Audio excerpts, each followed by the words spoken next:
What secret obsession is shared by kings, popes, and presidents, Templars, Freemasons, and Founding Fathers, Renaissance masters, modern architects, and NASA? What has been encoded in art, architecture, and urban design, spanning the whole of recorded history up to the present time? These are the secrets in plain sight. As a teacher of architects, it was the buildings in Dan Brown's The Da Vinci Code, Angels and Demons, and the Lost Symbol that started me on a journey of exploration. What I found encoded in these structures was stranger than fiction, and perhaps even more compelling.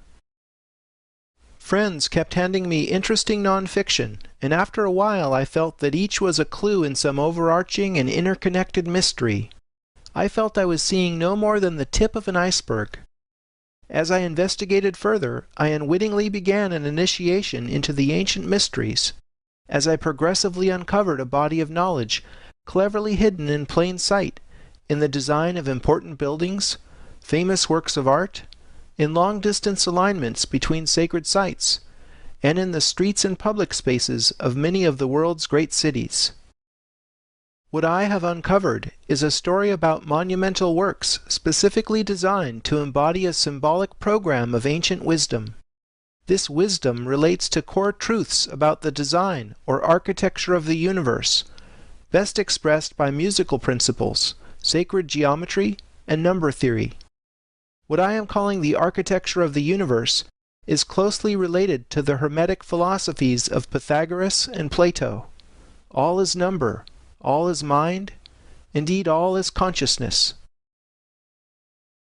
These ideas originated before the pharaohs, and the specifics of this ancient science have been passed down through the centuries by secret groups dedicated to either preserving heretical ideas in dangerous times, or to exploiting the knowledge itself for the acquisition of temporal power.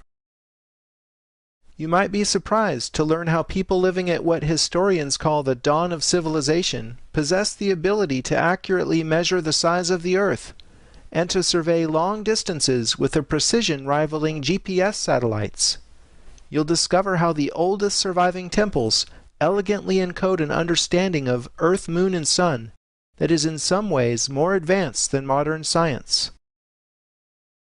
We'll travel virtually to Giza, Stonehenge, Jerusalem, Rome, Paris, London, Edinburgh, New York, Washington, D.C., Winnipeg, and San Francisco searching for answers. In these places I uncover an interconnected system of geometry and symbolism, going back at least to ancient Egypt.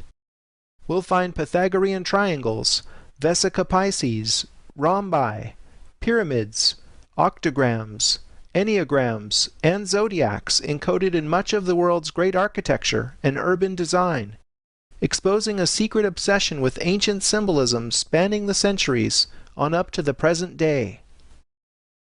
Many researchers past and present have uncovered important clues in this mystery. I've synthesized the work of many other authors and been fortunate to make my own connections via books, the internet, and the democratizing power of free tools such as Wikipedia, Google Earth, and SketchUp. What I'm about to share with you is an ongoing effort, and I invite your participation. I believe the time is ripe to reveal what has been hidden for so many centuries and bring this body of knowledge to public attention for the benefit of all. After reading The Lost Symbol, I was intrigued with Washington, D.C. It's a city overflowing with esoteric symbolism. Zooming in from space as we can in Google Earth, let me point out a few landmarks. Here's the White House, Capitol Building, Washington Monument, Jefferson Memorial, Lincoln Memorial, and the Pentagon just across the Potomac. Rick Campbell has uncovered much of the underlying geometry of the city on his informative site dcsymbols.com. He sees the following diagram in the streets and interconnection of monuments. The geometry consists of a pentagram over a cube, all contained within an overarching pyramid. Each one of these shapes carries a meaning we'll be exploring. We'll see later in Egypt how the pentagram symbolizes the microcosm, which is everything in the universe, human scale or smaller. The cube is a recurrent esoteric symbol for the body that we'll be running into all over the world. I found a pair of 3, 4, 5 triangles between the cube and the pyramid. Turning off the cube layer, you see the rectangle surrounding the White House is also made up of a pair of interlocking triangles, this time with 5, 12, 13 proportions. 3, 4, 5 and 5, 12, 13 are the first two Pythagorean triplets. As you'll begin to appreciate, Pythagorean knowledge figures prominently in decoding this mystery. Where have we seen an unfinished pyramid before? On the back of the dollar bill, of course. If we illuminate the DC pyramid with the same all-seeing eye of providence, we are directed to a specific building. Is this the eye of providence we are looking at, or its older incarnation as the eye of Horus? Either way, what is behind the all-seeing eye of the sun? It's the headquarters of Scottish Freemasonry, which goes by many names, including the Supreme Council, Mother Council of the World, and House of the Temple. This building is loaded with Egyptian symbolism, with a 13-step unfinished pyramid on top, just like on the dollar bill, and 2 giant sphinxes flank the entrance out front. The architect John Russell Pope modeled the 1911 building after the mausoleum of Halicarnassus, now a part of Turkey.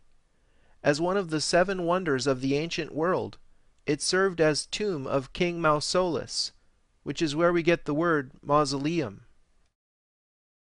The House of the Temple correspondingly serves as tomb of Albert Pike, Sovereign Grand Commander, Confederate General, and the most famous Freemason of his times. Pike wrote Morals and Dogma, the handbook formerly given to new members up until 1974, which details the 33 ranks of Freemasonry. The House of the Temple is where the climax in the lost symbol takes place. Campbell shows how the elevation was designed ad quadratum, which is Latin for by the square. Ad quadratum is a sacred design template we'll see employed in the District of Columbia itself and at Chartres Cathedral. The sunburst above the entry is at the center of the square, and the top corner marks the symbolic apex of the unfinished pyramid. The bottom corner presumably marks the crypt where Pike is interred. Scottish Freemasons are really into the number 33. There are 33 columns in the House of the Temple that are 33 feet high. This is the place where a hard-working initiate can attain the highest 33rd degree from the 33 members of the Supreme Council. 33rd degree Masons are often found in positions of power. Many presidents of the United States were Freemasons. The Grand Lodge of Pennsylvania has a permanent exhibit featuring the portrait and signature of each of these presidents, with a record of their Masonic careers. It is difficult to verify Masonic membership because some members do not make their involvement a matter of public record. However, each lodge keeps its own records. I find it interesting that George Washington, Harding, Eisenhower, Carter, and the younger Bush all chose to be sworn into the office of the president with a hand on this Masonic Bible dating from 1770. One has to be male and believe in a supreme being to seek membership as a Scottish Freemason. They insist their fraternity is not a religion, although atheists are ineligible for membership. Freemasonry is not a secret society, but members are strongly admonished under pain of death not to reveal core secrets. Much of what happens inside the House of the Temple has been pieced together by outside researchers in recent years, and this has been brought forward in Dan Brown's book, The Lost Symbol.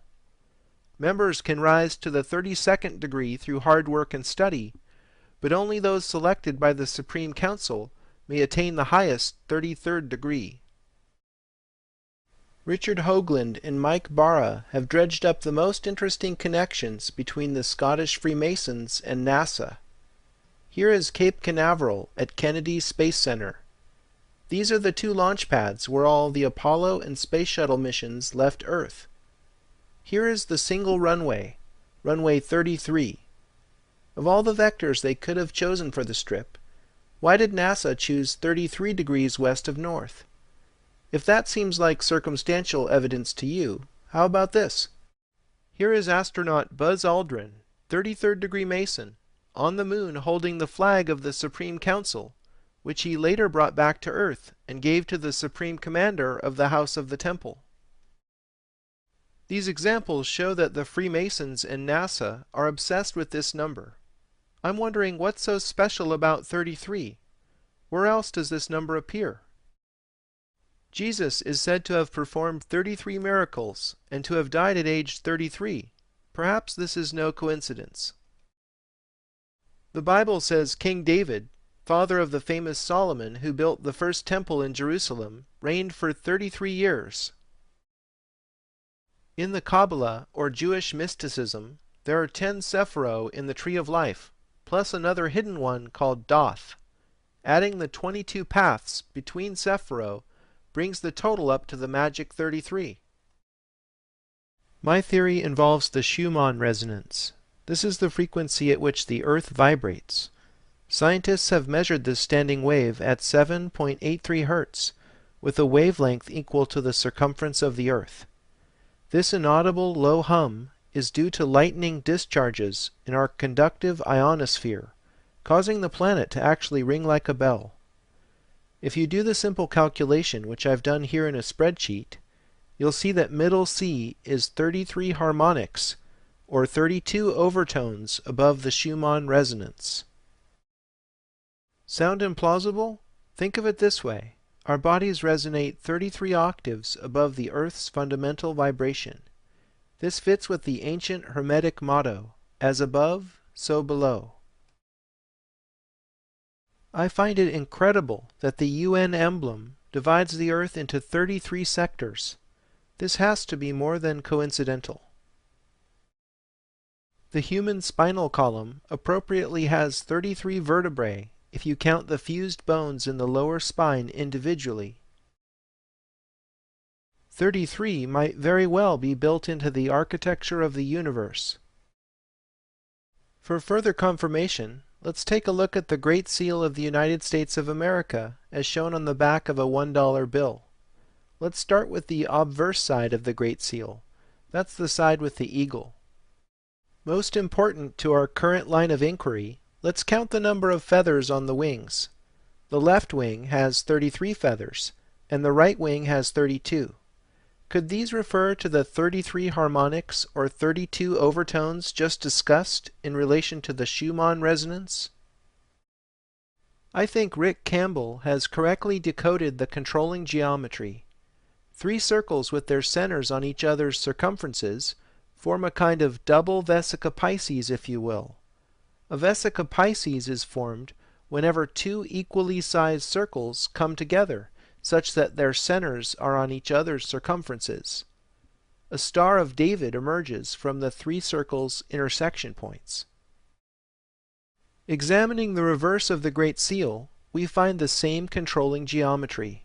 Look at the letters picked out of the mottos Annuit Coptis and Novus Ordo Seclorum. Never mind right now what these mottos signify. The letters at the points of the Star of David are A, S, N, O, and M. Rearranging, we get Mason. So to summarize, we've seen how the House of the Temple presides over a street pyramid in Washington, D.C. There is a clear Masonic connection to the office of the President, NASA, and the United Nations. The Scottish Freemasons are obsessed with the number 33, which is echoed in the Judeo-Christian tradition, having a resonance both with the human body and the earth. It's no secret that Masons trace their history back through the Knights Templar. I was amazed to discover there is an urban village straight across the Potomac from the White House called Rosslyn. Many researchers believe one of the Templar factions fled to Scotland after the infamous raid that destroyed their order. Rosslyn Chapel in Scotland was the place featured in the Da Vinci Code, where Sophie learned she was a direct descendant of Jesus, and where she was reunited with her bloodline. Friday the 13th, October 1307, was the date most of the Templars got arrested, had their considerable assets seized, were interrogated and tortured to death by agents of the French king, acting in cooperation with the Pope. Knowing the connections between the Templars, Rosslyn Chapel in Scotland, and the Scottish Freemasons made me take a closer look at Rosslyn, Virginia. Rosslyn has two important features, a dense urban village and the Marine Corps War Memorial. So I drew a line from the center of the Marine Corps Memorial in Rosslyn, Virginia, to the center of Rosslyn Chapel in Scotland. You've got to love Google Earth. The Great Circle Path passes precisely over the apex of the Eye of Providence and the entire DC Street Pyramid, arguably confirming my line of reasoning. Before we leave Scotland entirely, let's take a detour to Edinburgh. The Royal Mile is Edinburgh's oldest and busiest tourist street. If we measure a line from the facade of Holyrood Abbey, built in 1128 by King David I of Scotland, to the circular tower in Edinburgh Castle, built by the same king, we find that it measures almost precisely 8/7 of a mile. The Royal Mile referred to in Edinburgh is therefore the Egyptian Royal Mile by definition. This is a memorable and important unit because, as Richard Heath shows in his book Sacred Number and the Origins of Civilization, there are exactly 3,456 Egyptian royal miles in the polar radius of the Earth.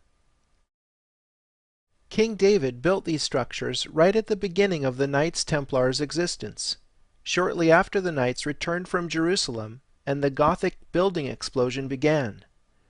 Could King David I of Scotland have been connected to the knowledge the Templars unearthed from the House of David in Jerusalem?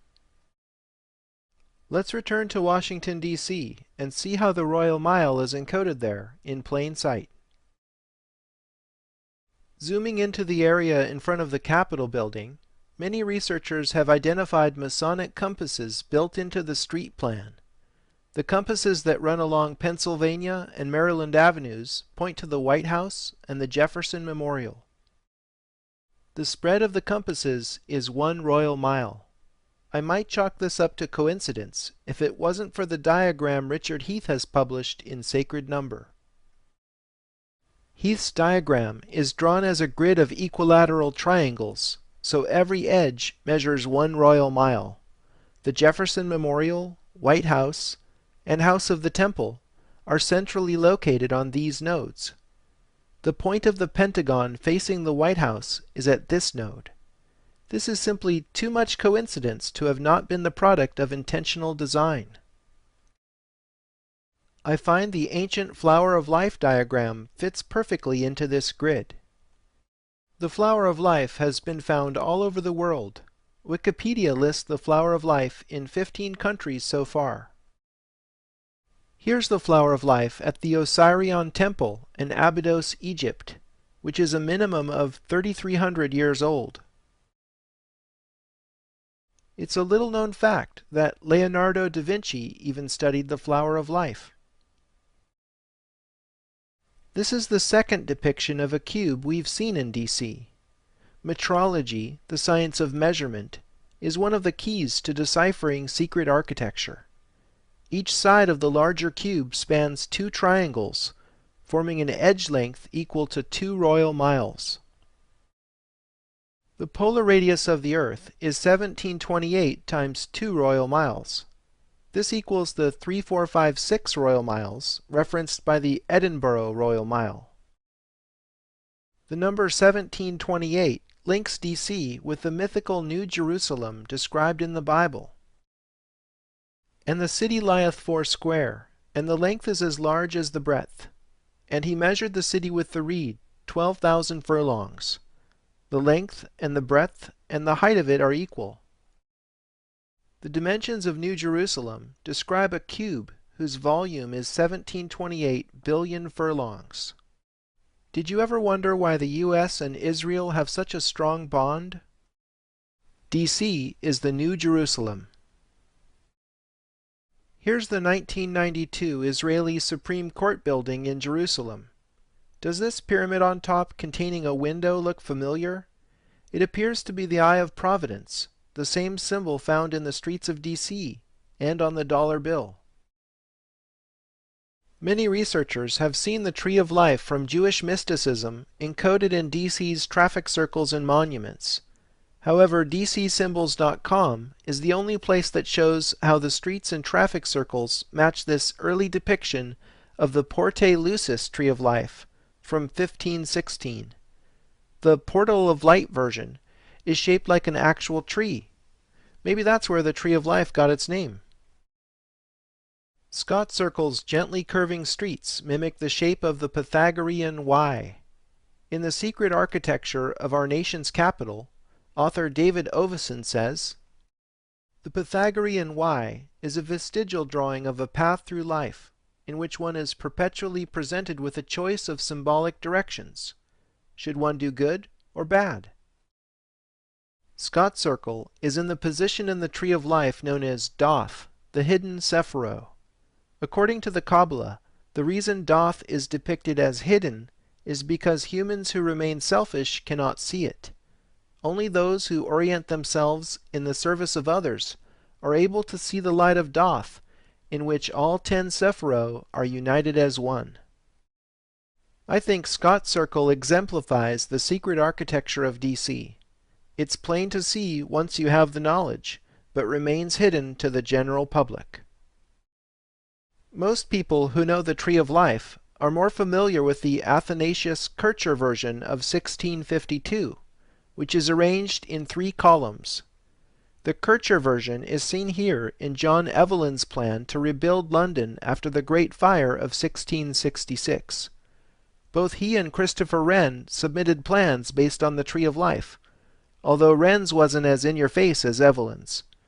Neither were actually carried out, but it shows you this kind of esoteric symbolism wasn't anything new when D.C. was laid out a century after the Great Fire of London. As you've seen, there is a deep connection to Judaism, both in the Tree of Life and in the metrology of Richard Heath's larger cube that links Washington, D.C. with the mythical New Jerusalem in the Bible.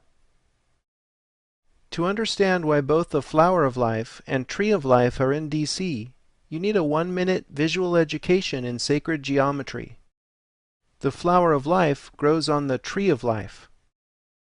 Flower of Life geometry is based on the 2D reality that 6 circles fit perfectly around a central 7th, shown here with quarters. Flowers eventually bear fruit, and with a growth of circles we have the traditional Fruit of Life diagram, containing 13 circles. Connecting the dots reveals Metatron's cube, an important diagram in the study of sacred geometry. It was named after the biblical figure Enoch, who was transformed into the archangel Metatron. Metatron's cube contains the 5 Platonic solids, both in smaller and larger scales, like a fractal. Platonic solids figure prominently in Plato's philosophy, after whom they were named. The dots in the interstices encode the pattern of 2 intersecting Pythagorean tetractyses. This is the pattern on the dollar bill, in what is called glory above the eagle's head. Pythagoreans swore an oath to the tetractys, which was the most important symbol in their secret worship of number. All of this symbolism is interconnected in a system. Masons study for years to understand these things and advance through their degrees. Freemasonry is a remnant of an ancient mystery school. Look at how many lucky 13s are on the obverse of the Great Seal. We've already seen the 13 stars of glory over the eagle's head. In the eagle's claws there are 13 arrows, 13 leaves on the branches hold 13 olives, and there are 13 stripes on the shield. Perhaps having 13 colonies was no accident. Curiously, the eagle only has 9 tail feathers. Everything has a meaning in symbolism. The 13th degree of Scottish Freemasonry is called the Royal Arch of Solomon. It's about Enoch, descent into a vault, the arch, a triangle of gold, a cube of agate, and the name of God. Enoch supposedly excavated 9 chambers, think of the tail feathers, underneath the Temple Mount in Jerusalem, one below the other, each with a supporting arch. In the final chamber he placed a cube of agate, inset with a triangle of gold engraved with the holy name of God. By this sacred geometry, Rick Campbell has shown Enoch's cube is in fact Metatron's cube, the triangle within the cube. The name of God shown in Hebrew is called the Tetragrammaton, the most sacred 4-letter word in Judaism. The letters of the Tetragrammaton are traditionally shown in the Pythagorean Tetractys because it encodes the Shem Ham Porash, or names of God, which in Jewish mystical tradition corresponds to 72 arrangements of the 4 holy letters. The practice of assigning numbers to letters is called gematria. Here we see how the letters in Enoch's triangle encode the number 72, the number of names of God. When you get deep enough into most religions, you eventually encounter a belief in the sacredness of number. Enoch was supposedly transformed into the archangel Metatron when he was 365 years old, his age being an obvious solar reference. Speaking of solar men being elevated to the divine, let's look at the Capitol building rotunda. This center point of American democracy figured prominently in Dan Brown's The Lost Symbol. Investigative mythologist William Henry has interpreted the significance of the Capitol building as the solemn temple at the heart of America. Looking up through the oculus in the Capitol dome, we see Constantino Brumitti's huge fresco entitled Apotheosis of George Washington. The word apotheosis means elevation of a man into God.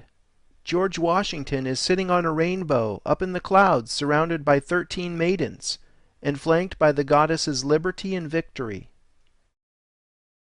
Henry has dug up what was probably Brumitti's inspiration for depicting Washington riding on a rainbow in front of a stargate. Here is Jesus doing the same. Both are man become God. The fresco at the heart of America clearly elevates Washington into some kind of solar deity. 6 allegorical groupings in a hexagonal arrangement tell stories centered on the ancient gods Mercury, Vulcan, Ceres, Minerva, Neptune, and Columbia. What does all this pagan symbolism have to do with the official history of the United States? Nothing. There are 72 stars surrounding the fresco, recalling the names of God in Jewish mystical tradition. An astronomical take on this number of stars is the fact that it takes 72 years for the Earth to precess 1 degree. We'll be learning more about the precessional cycle in Rome. Looking deeper, there are several crypto-references to the Egyptian goddess Isis, particularly in the allegory of agriculture. Flora with exposed breast, and young America in liberty cap stand in front of Ceres, goddess of agriculture. A sheaf of wheat is often used to depict the goddess of nature, shown here as Virgo. An exposed breast and the liberty cap are well-known attributes of Isis, used extensively during the French Revolution. Here the symbols are shown together in Delacroix's Liberty Guiding the People. The goddesses personified on both sides of the Atlantic as nature, reason, liberty, freedom, and Columbia are all esoteric references to the Egyptian goddess Isis. Here's a silver dollar showing liberty with a liberty cap on a pole. This particular coin happens to be worth well over 6 figures today. The seal of the U.S. Senate shows the now familiar red cap as well. To top it off, the goddess Freedom on the outside of the Capitol dome and recently in the middle of the Capitol Visitor Center, are yet more depictions of you-know-who. The architects of the Capitol are clearly obsessed with the secret worship of Isis. Following the goddess Liberty upward, we see how the entire District of Columbia was originally surveyed by George Washington in 1791. The mile markers are placed ad quadratum, just like the elevation of the House of the Temple built more than a century later. This later organic interruption in the lower portion of the square became Alexandria, Virginia. In the ancient world, Isis had an important temple on the island of Pharos, just outside Alexandria, Egypt. Pharos was the location of the lighthouse of Alexandria, wonder of the ancient world. The light that shone from it was the Stella Maris, star of the sea, one of the many epithets for Isis. The highest point in Alexandria, Virginia, has a replica of the ancient lighthouse, in the form of the George Washington Masonic National Memorial. George Washington and many of the founding fathers were, of course, well-known Freemasons. Pay special attention to the 3 cubes forming the body of the lighthouse. We'll see this symbolism again in London, and finally decode it in Paris.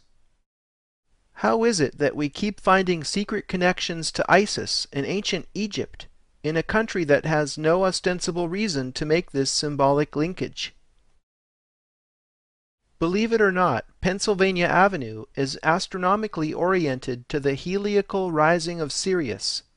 The ancient Egyptians based their calendar on this phenomenon, which is the day when Isis's star, Sirius, is visible on the horizon just before sunrise. From the White House in early August, Sirius is visible a few minutes before sunrise, directly behind the Capitol building.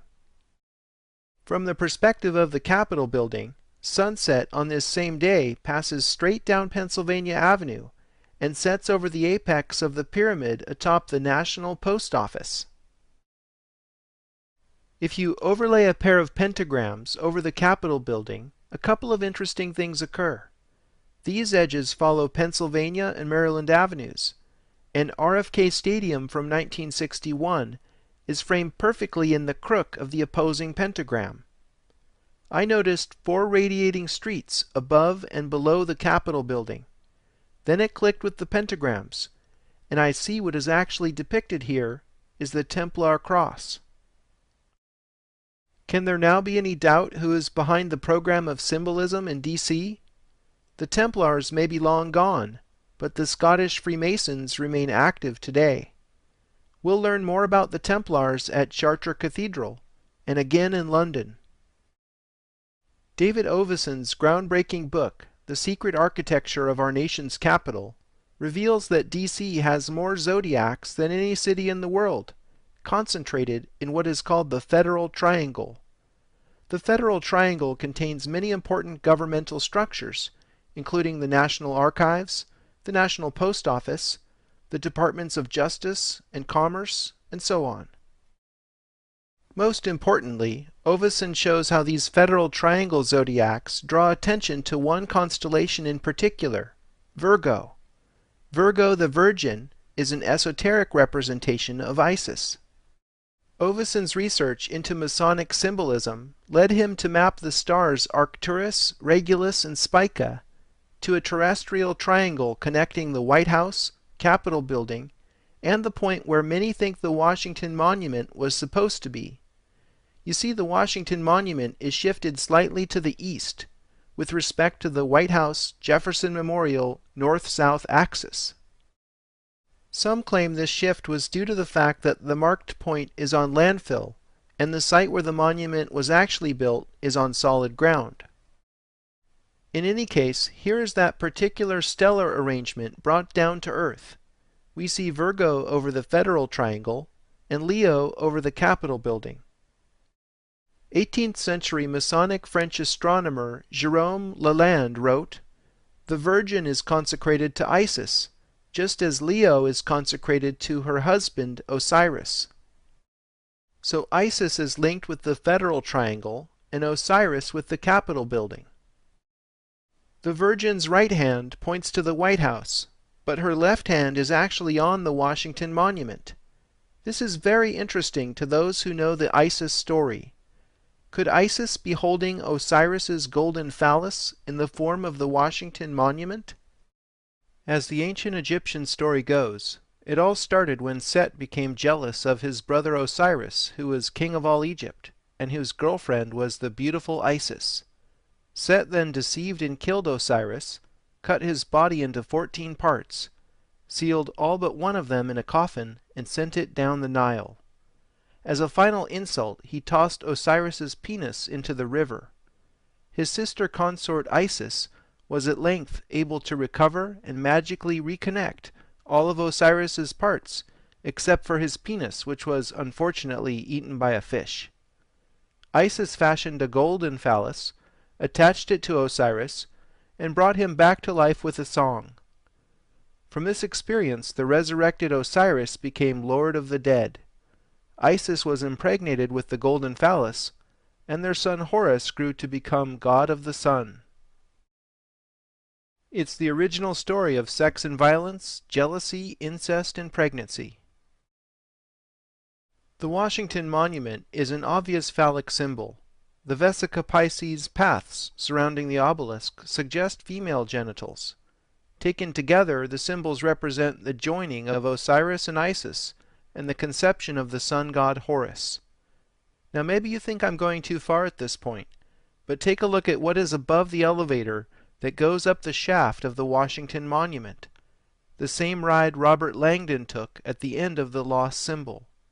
Right above the elevator doors there is a bronze sculpture of George Washington, sculpted by French Freemason Houdon, and above that is the winged disc of Horus. What in the world does this Egyptian solar symbol have to do with America? It's a clue to the secret meaning of the obelisk, in the most public of places, but how many actually see it and understand? The dimensions of the monument are all 6s and 5s. What an amazing coincidence that 6,660 inches equals 555 feet. We'll decipher the meaning of 6s and 5s in Egypt. The Washington Monument is not a true obelisk cut from a single piece of stone. Instead, it is both literally and figuratively a monumental work of masonry. Bernard I. Peache's meticulous metrological study of the Washington Monument reveals a sacred diagram projected on the earth. Based on the exact height and angle of the pyramidion, its face and ridge lines project down to the ground and trace circles that are proportioned ad quadratum with respect to each other. The diagram shown here is called the octagram star in mathematics. It's a symbol used in many religions and cultures around the world. I'll briefly trace the octagram star through history to uncover its meaning. The earliest example I've found that has this symmetry is the Star of Inanna, the Sumerian goddess whom I think all the Isis obsession is ultimately based on. Archaeologists identify the Sumerian culture as the oldest civilization on Earth. Sumeria predated ancient Egypt, but it wasn't even discovered until 1890. So that must be why most esoteric references are to Isis rather than Inanna. I highly recommend reading the collective works of Zecharia Sitchin for an alternative, albeit controversial theory on the origins of civilization. But that's another documentary entirely. I have found the octagram star in many other places around the world. The Hindu Star of Lakshmi is a pure octagram star. The Egyptian Ogdoad adds a central cosmic egg to the mix, containing the sun god Ra. The structure of the Celtic calendar resonates with the octagram star. The Gnostic theologian Valentius transformed Egyptian concepts into Christian ones in his 2nd century cosmology featuring the pleroma, or Godhead, in the center. The Buddhist Wheel of Dharma has this as its symbol, incorporating the Eightfold Path. Islam uses the Rub el-Hizb as its symbol. Found in the oldest Korans as a chapter marker, here it is expressed fractally in Muhammad's tomb in Medina. The Eastern Orthodox Church used octagram star symmetry in numerous depictions of Christ Pantocrator and in the Transfiguration. Even the seemingly unrelated Aztec culture produced their calendrical Piedra del Sol having this remarkable symmetry. Finally, the Vatican also encoded this powerful symbol in St. Peter's Square. The ancient Egyptian obelisk at its center is literally a gigantic sundial, with stones in the pavement marking the seasons. So the octagram star is resoundingly a solar symbol, appropriately fitting the male obelisk, which is the primary reading of the Washington Monument. However, female energy is not entirely neglected in the Washington Monument. We've already seen how a stretched Vesica Pisces symbol surrounds the obelisk. Rick Campbell has brought something even more hidden to light. If you draw Vesica Pisces to scale, with the circle's diameters equal to the height of the Washington Monument's 555 feet, the Great Pyramid of Egypt fits perfectly inside the vulva. This is no accident. The architect who designed the Washington Monument must have wanted to secretly link it with the Great Pyramid. The Great Pyramid and the Washington Monument both have phi in their proportions, which is one of the most interesting numbers in mathematics. The last thing I noticed in Washington, D.C. propelled me on a virtual journey around the world. Remember the pair of interlocking triangles surrounding the White House? It struck me that the horseshoe-shaped lawn in the White House backyard looked a lot like the bluestone ring at Stonehenge. That got me thinking how these two triangles together form a 5 by 12 rectangle that has the same proportions as the station rectangle at Stonehenge. Following this hunch, I drew a line from the tip of the Federal Triangle to the center of Stonehenge. Later on, I happened to zoom into New York City when this layer was on, and saw that the alignment perfectly bisects Central Park. That's probably not an accident, so here we go. The angle that this large-scale alignment takes through Central Park matches the interlocking Pythagorean triangle's hypotenuses. 4 such triangles match Central Park's proportions of 5 to 24 precisely. I then wondered, what is this unusual aqueduct doing just under the surface of Jacqueline Kennedy Onassis Reservoir? It seems to mirror the triangle's hypotenuse angle. That's certainly odd, but in my research I've learned to follow so-called coincidences wherever they lead. The aqueduct leads us to the Metropolitan Museum of Art. Getting closer still, we see this variation of the Templar flag in the atrium of the Robert Lehman collection. Incidentally, Albrecht Dürer's esoteric masterpiece, Melancholia I, is in this collection, and we'll study it in Egypt. In case you're thinking I'm imagining connections where none exist, right outside this room is one of the oldest artifacts in North America, a 3,500-year-old Egyptian obelisk from Heliopolis. Note the octagon surrounding yet another solar symbol. There are only a handful of ancient Egyptian obelisks left in the world, even counting those still in Egypt. So when I see one, I sit up and take notice. This obelisk is the twin of Cleopatra's Needle in London. Egyptian temples typically had paired obelisks at their entrances, so the obelisks now in New York and London used to together frame the entrance to a temple in Heliopolis. It was quite a difficult and expensive project in the 19th century, and even today, to transport a 224-ton slab of granite halfway across the planet. Connecting nations with ancient Egypt was apparently a very powerful motivator to the Freemasons who bothered moving these obelisks. Overlaying the floor plan, we see what the aqueduct is pointing to. Literally an ancient Egyptian temple within the Sackler wing of the Met. The Temple of Dendur had to be removed from its original site in order to save it from being submerged by the construction of the Aswan High Dam. In 1965, the government of Egypt presented the temple as a gift to the United States, which was ceremonially represented by Jacqueline Kennedy Onassis. That's quite a coincidence, considering the aqueduct in Jackie's Reservoir led us to the very temple she received. Was the former First Lady playing the role of Isis? While we're in New York, let's take a look at one of the most famous tourist spots and greatest symbols of America, and visit the Statue of Liberty. The authors Graham Hancock and Robert Bivall have researched the Statue of Liberty, and you might be surprised what they have found. French sculptor and well-known Freemason Bartholdi designed the colossal statue originally for the opening of the Suez Canal in 1867. Fellow Freemason Gustave Eiffel, who was later made famous for his Parisian Tower, was commissioned as the statue's engineer. It is said Bartholdi modeled the sculpture after the Roman goddess Libertas. The truth is, Libertas was an echo of the Egyptian goddess Isis.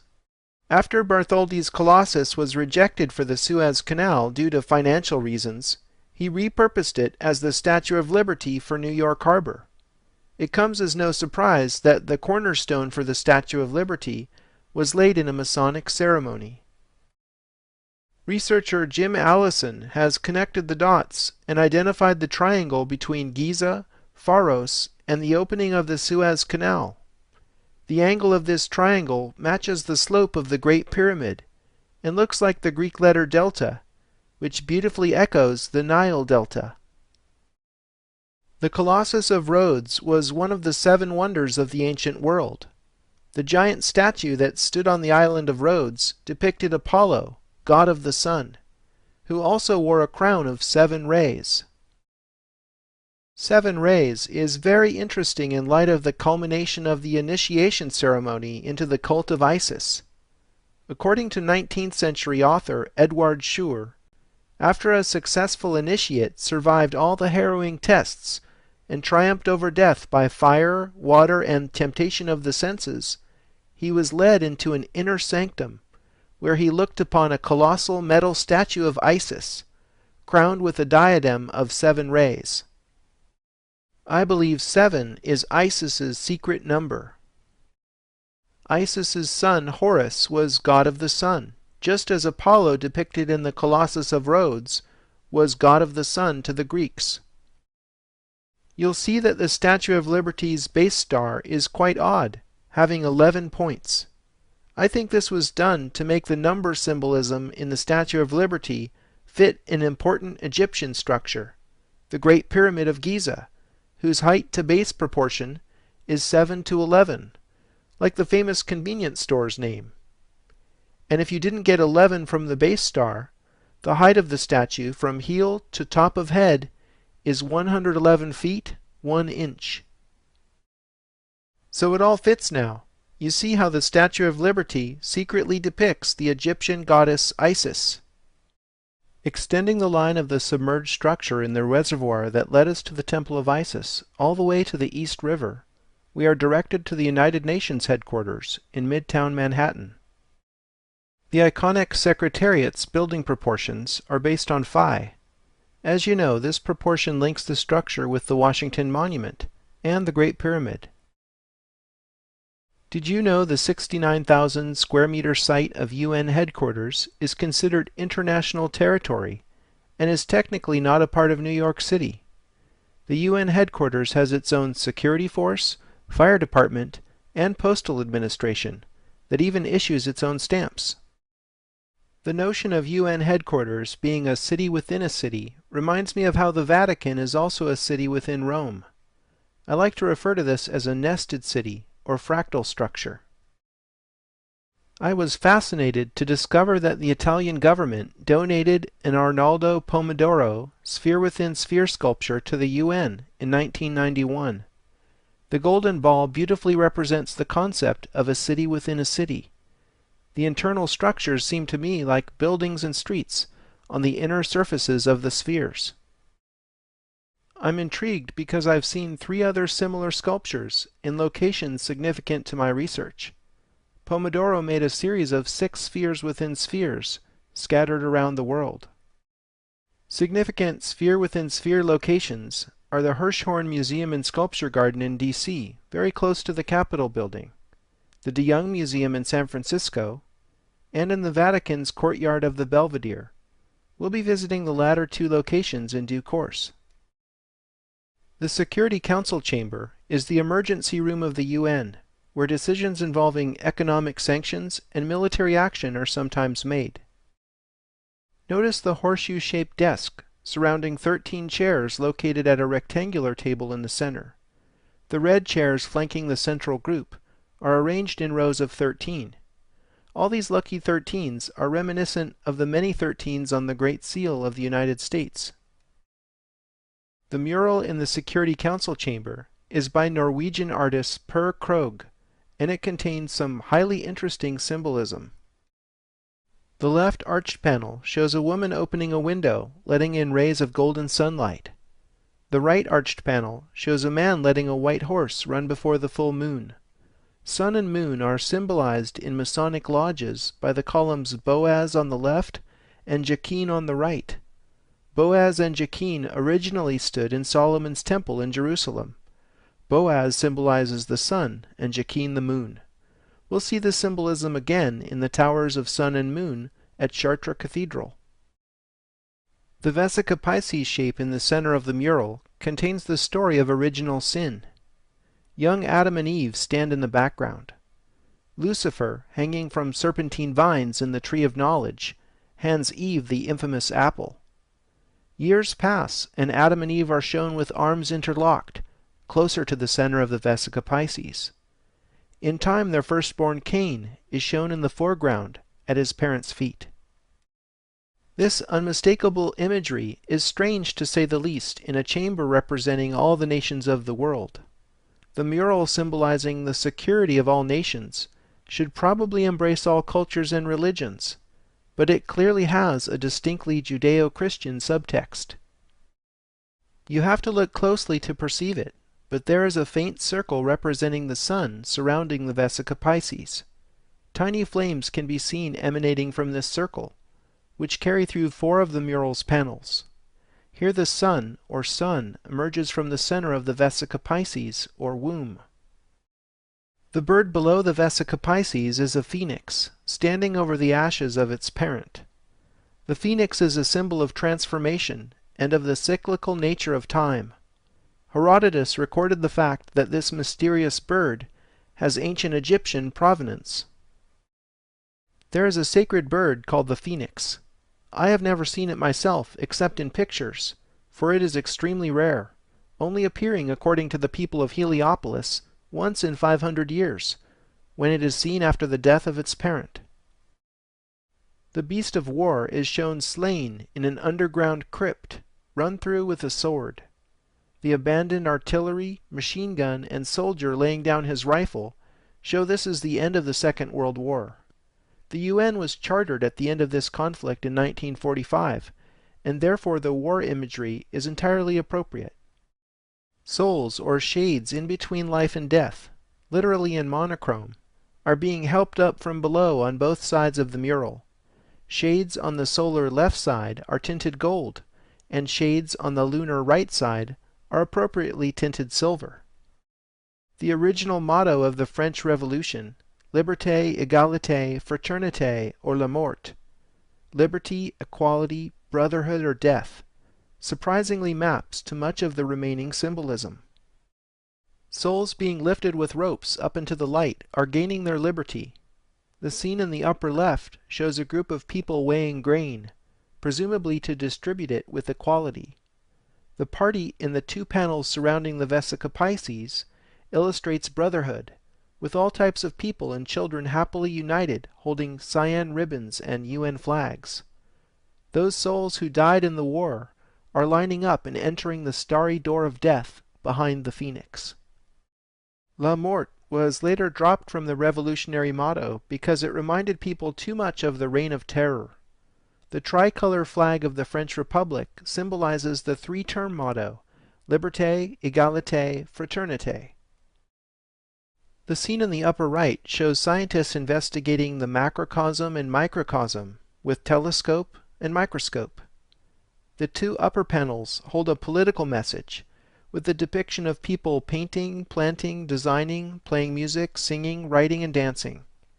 I think the implication is humanity may enjoy these higher pleasures after war has been transformed like a phoenix into peace through the agency of the United Nations. The symbolism in the mural contains Judeo-Christian, Masonic, French Revolutionary, and ancient Egyptian imagery that became apparent only under careful analysis. The mural is more than a small decorative element. It dominates the Security Council chamber. Therefore, I think the choice of symbolism embedded in the mural tells us something about the character of the United Nations itself. I find the hidden connections to Masons and Egypt most provocative. Contemplating the United Nations got me thinking about national symbols. Consider the UN flag as a symbol of nations coming together in peace.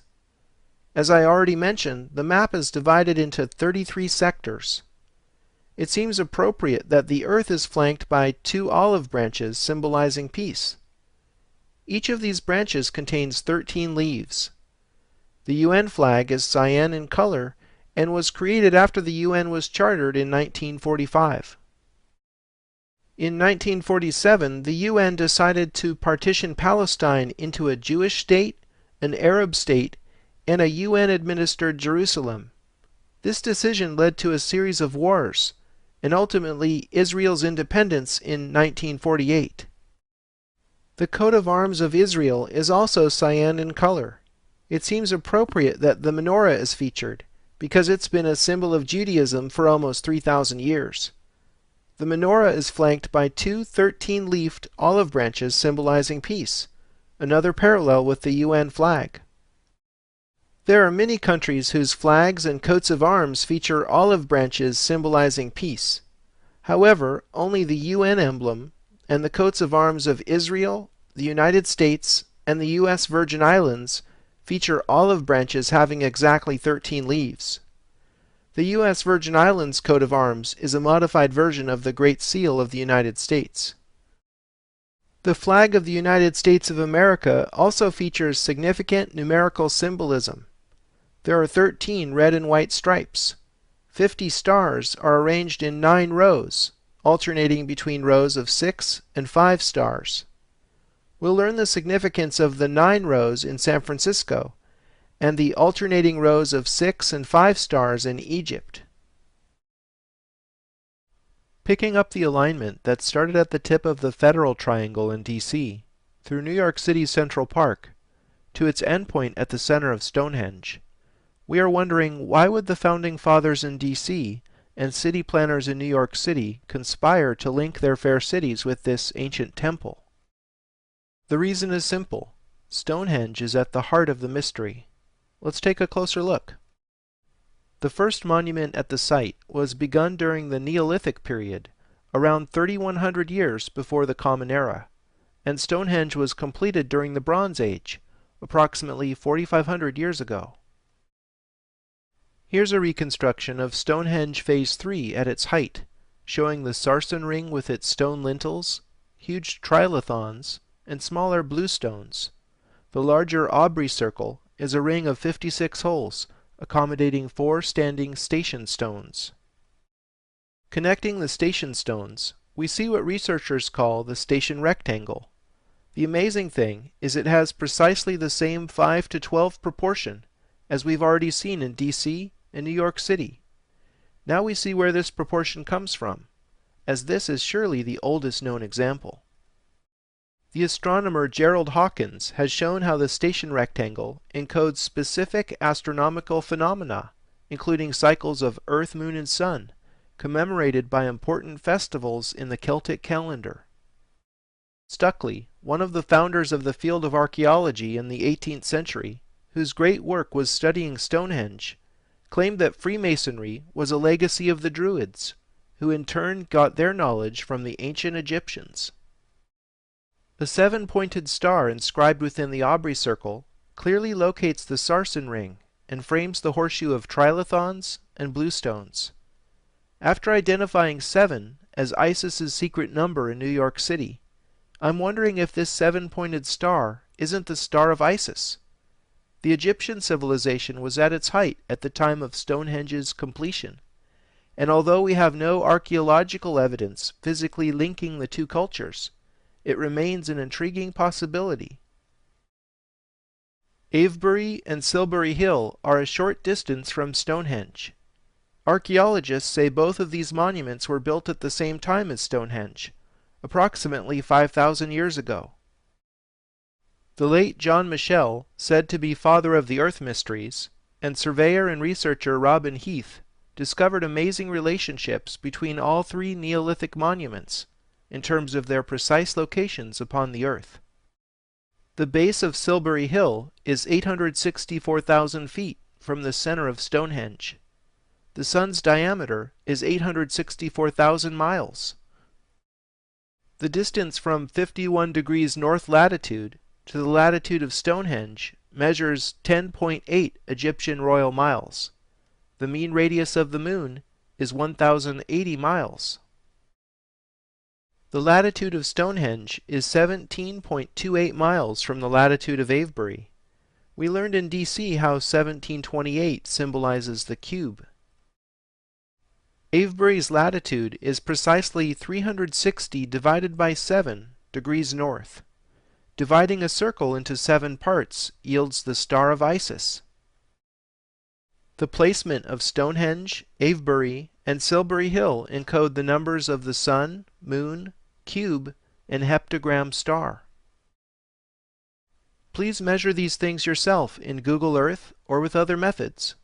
This hard metrological evidence should completely revise our understanding of prehistory. Early in the 20th century, archaeologists discovered a quarry in the Pressley Hills where the bluestones used in Stonehenge were mined, approximately 130 miles from Stonehenge.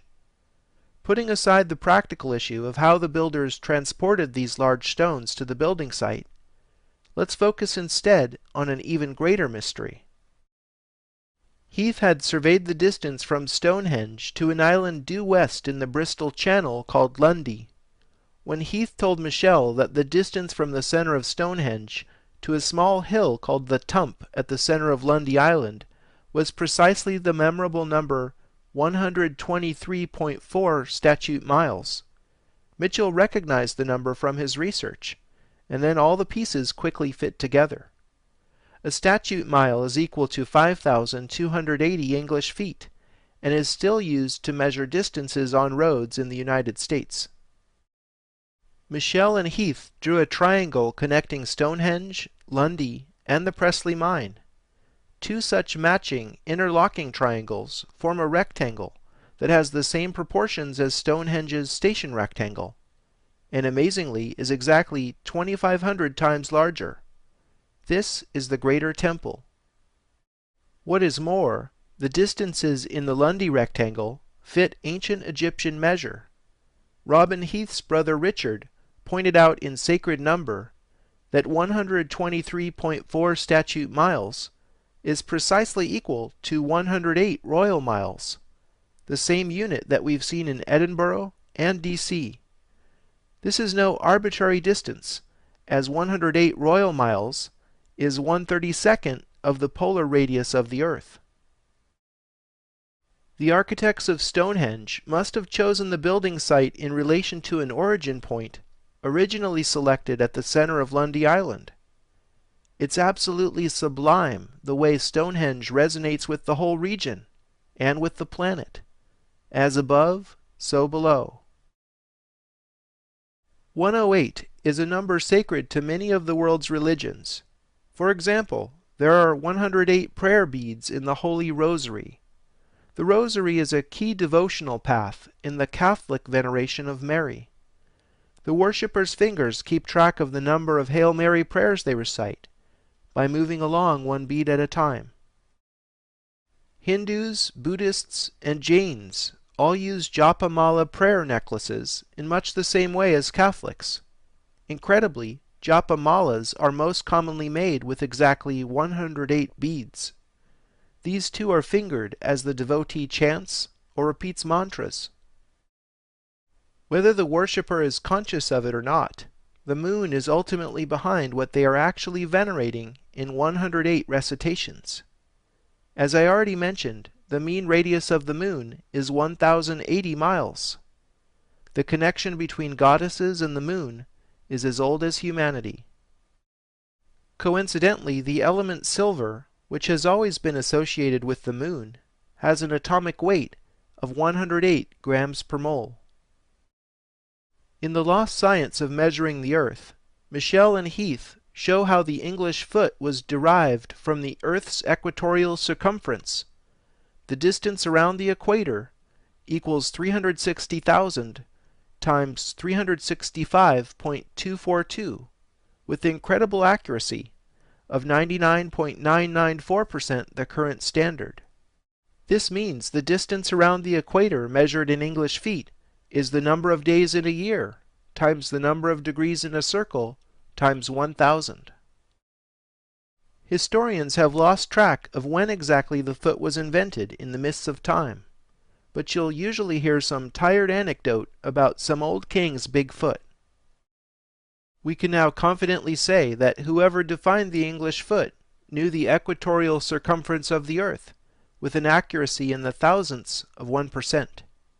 We only achieved this level of precision in Earth measure in 1995, when the Global Positioning System, or GPS, became fully operational.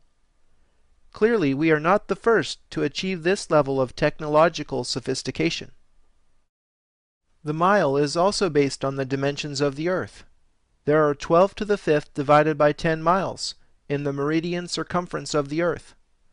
528 is the resonant key that both defines the statute mile, because 5,280 feet are equal to 1 mile, and the central frequency of the ancient solfeggio, an ancient musical scale used in religious chanting. Metrology, the science of measurement, is one of the keys to decrypting the ancient mysteries. After all, the word geometry literally means earth measure, and virtually all ancient measurement systems were based upon the dimensions of the Earth.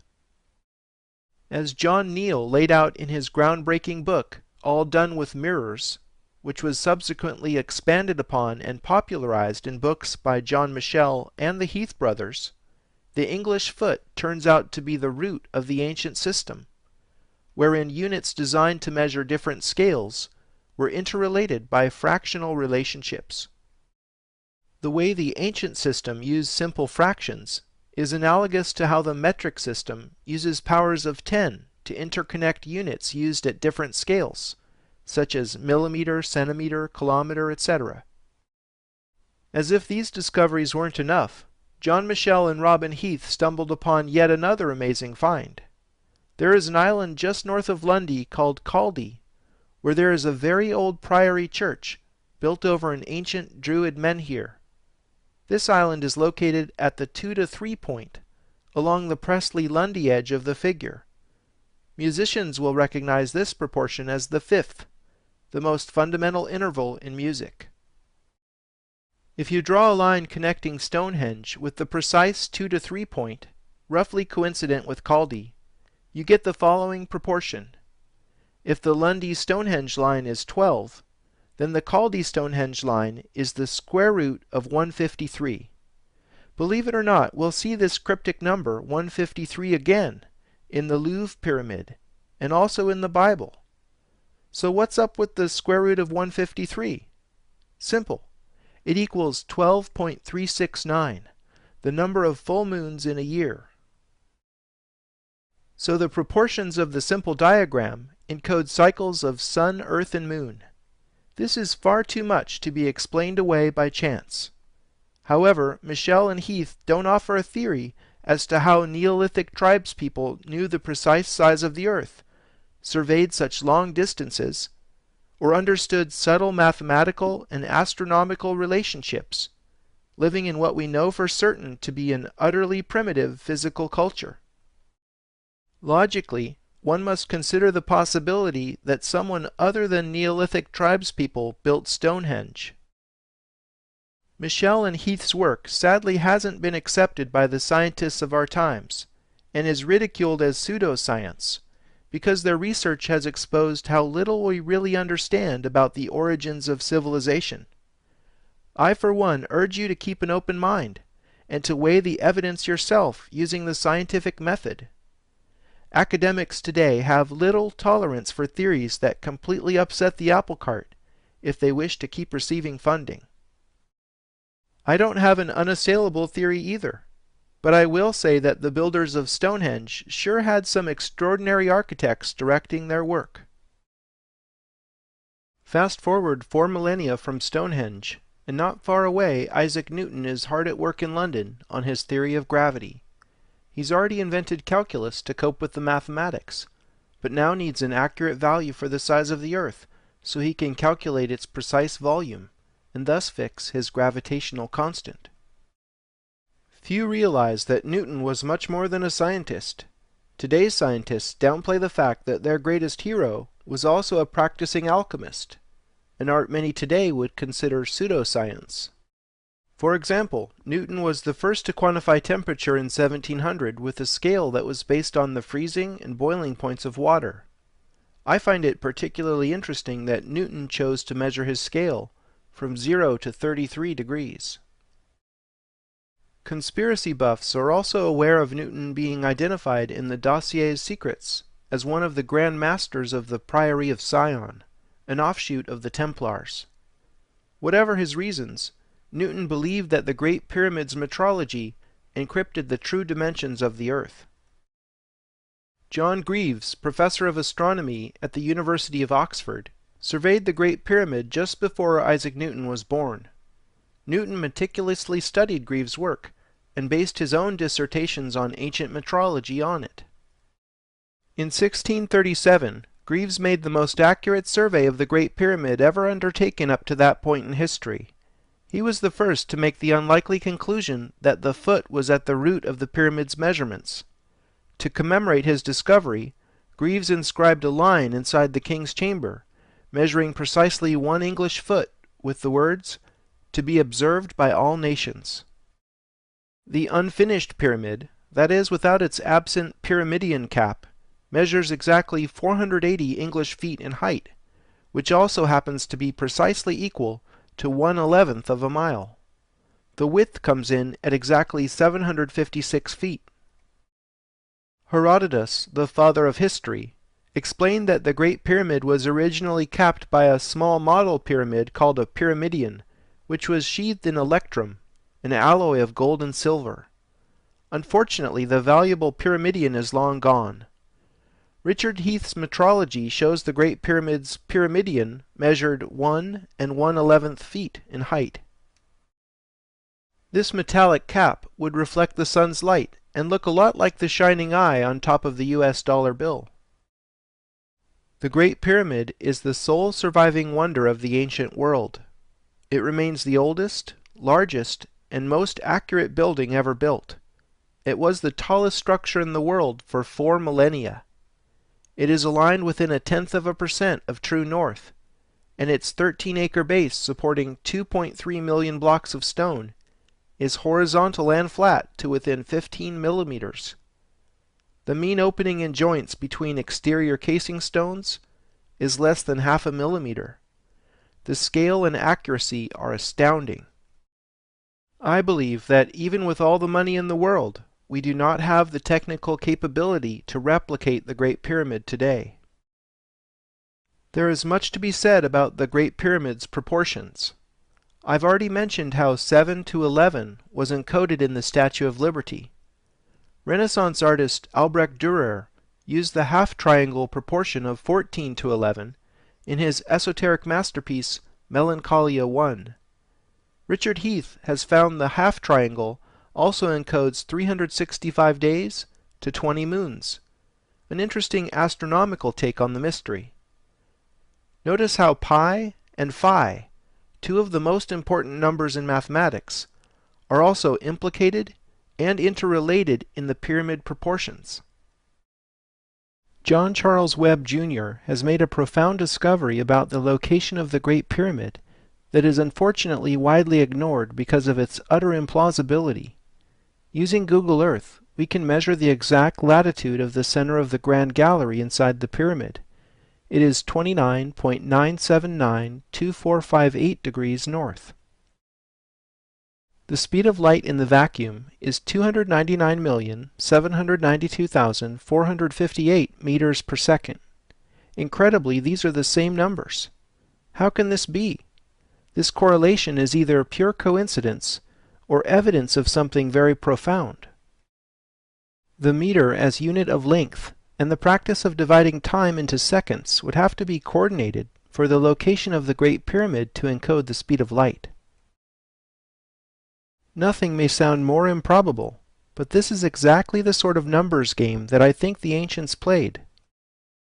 Consider the fact that 1 second is one Earth rotation divided into 86,400 parts, because 1 day is equal to 86,400 seconds.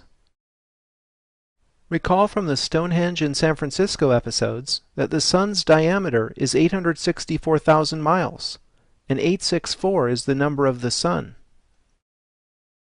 Perhaps the second and the mile were skillfully designed to express this beautiful harmony with the Sun. The kilometer was originally defined by assuming the Earth's meridian circumference equals 40,000 kilometers. In Paris Part 3, you'll learn more about something I call the Canon of 400. For a taste, consider that during a solar eclipse, the Moon perfectly covers the Sun disk. The only reason this occurs so precisely is because the Moon is exactly 400 times smaller than the Sun, while at the same time the Moon is 400 times closer to the Earth than the Sun. In addition, the Earth turns 400 times faster than the Moon. Perhaps saying the Earth has a meridian circumference of 40 million meters was no accident, as it's in the same number canon. I think the meter was secretly designed to resonate with the Sun. In fact, today the meter is circularly defined in terms of the speed of light, which is itself measured in meters per second. Consider the possibility that the meter is an ancient unit that was merely reintroduced 300 years ago, during a time of great Hermetic obsession in France. With these facts in mind, it is easier to see how disparate units based on our planet's source of light truly encode the speed of light using the location of the Great Pyramid itself. Our history books somehow miss the fact that architects at the dawn of history knew the speed of light in the vacuum and the exact size of the Earth with pinpoint accuracy. Perhaps the Great Pyramid was made before the Egyptian culture began, by different architects entirely. In 1964, Alex Badawi and Victoria Trimble discovered that shafts in the King's Chamber within the Great Pyramid pointed directly at a belt star in the Orion constellation, and the pole star at the time the pyramid was built. In 1993, Rudolf Gantenbrink got permission from the Egyptian authorities to send a robot up shafts in the Great Pyramid. He was able to accurately measure the exact shaft angles, and this data allowed Robert Bivol and Adrian Gilbert to run astronomical calculations showing precisely where the shafts in the King's and Queen's chambers are pointing to in the sky. In their 1995 book, The Orion Mystery, Bivol and Gilbert revealed that the shafts in the Queen's chamber point directly to the star Sirius in the south, and to the pole star at the time the pyramid was built in the north. I can understand the pole star connection, because recognizing that stars rotate around the celestial pole is the most fundamental observation in astronomy. But why do the other shafts point to Orion and Sirius? The book Talisman by Graham Hancock and Robert Bivol sheds light on this mystery. Orion and Sirius represented Osiris and his consort Isis to the ancient Egyptians. They are in a region of the sky called the Duat, the Egyptian netherworld, where souls journeyed and were judged after death. Hieroglyphs in the 3,400-year-old tomb of Thutmose III explain the benefits of copying the Duat upon the earth. Whoever shall make a copy of the Duat, and shall know it upon earth, it shall act as a magical protector for him, both in heaven and in earth, unfailingly, regularly, and eternally. So the Egyptians believed building copies of Orion and Sirius upon the earth acted as magical talismans, bringing the power of heaven down to earth. We've certainly seen a much more recent example of this in Washington, D.C. The Orion constellation is often depicted as a hunter with a sword between his legs. Dan S. Ward of Halexandria.org says, "No male wears a sword between his legs, and very few hunters carry a sword. Perhaps a more appropriate description of that which is hanging down below Orion's waist is that of a phallus. The area of Osiris's phallus contains the Orion Nebula, one of the most studied regions of space, because it is an incredibly generative area where stars are continually being formed. How appropriate." By the way, we are in the Orion spur of the Milky Way galaxy, and Sirius is the brightest star in the sky by a wide margin, because it is one of our nearest neighbors. We now have the astronomical knowledge to recognize we are actually quite close to the duat. Bauval and Gilbert showed that the three pyramids of Giza actually have the same position and relative sizes as the belt stars of Orion.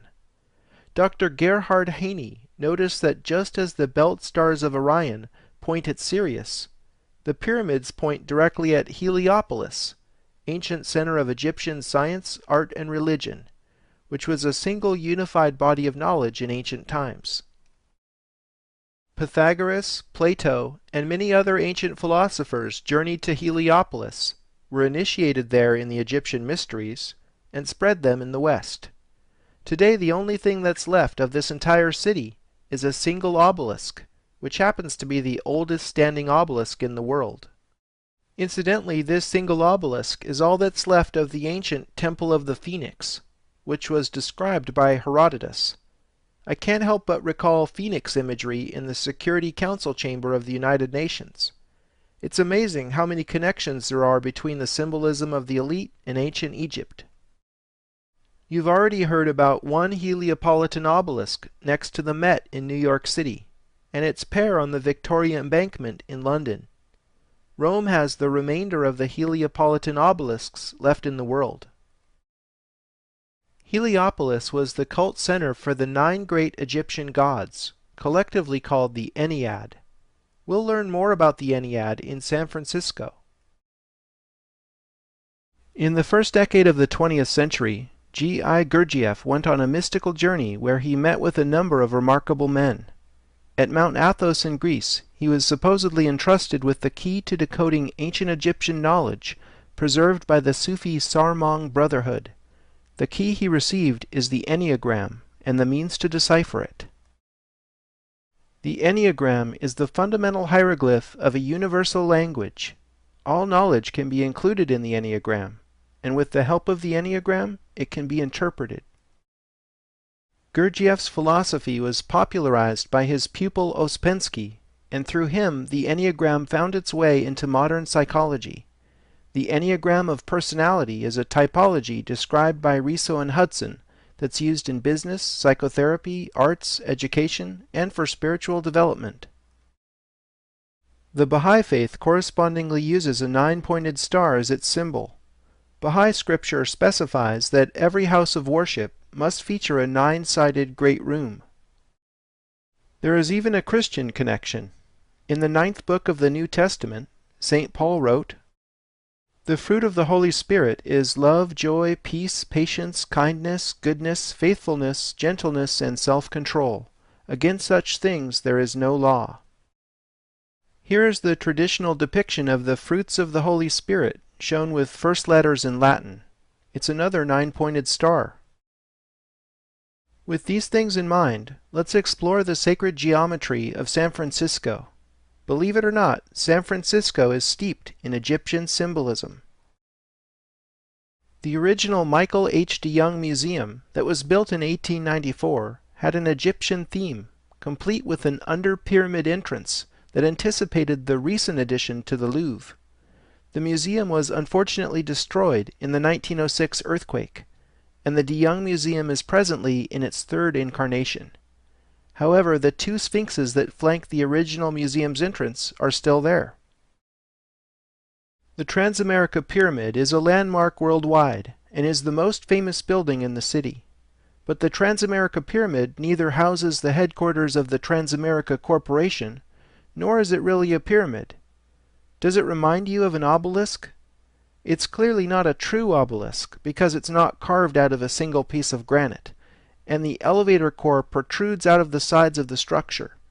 But we can see beyond this modern necessity to perceive its symbolism.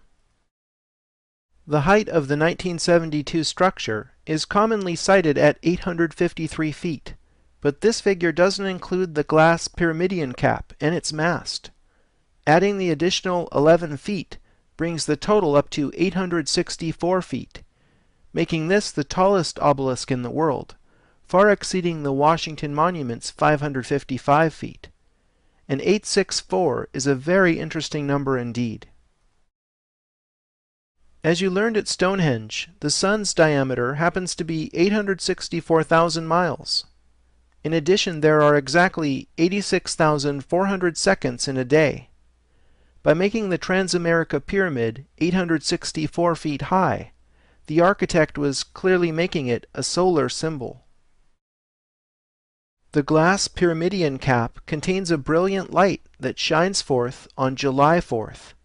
In addition to it being U.S. Independence Day, July 4th is also aphelion, the day the Earth is farthest from the Sun in its yearly cycle.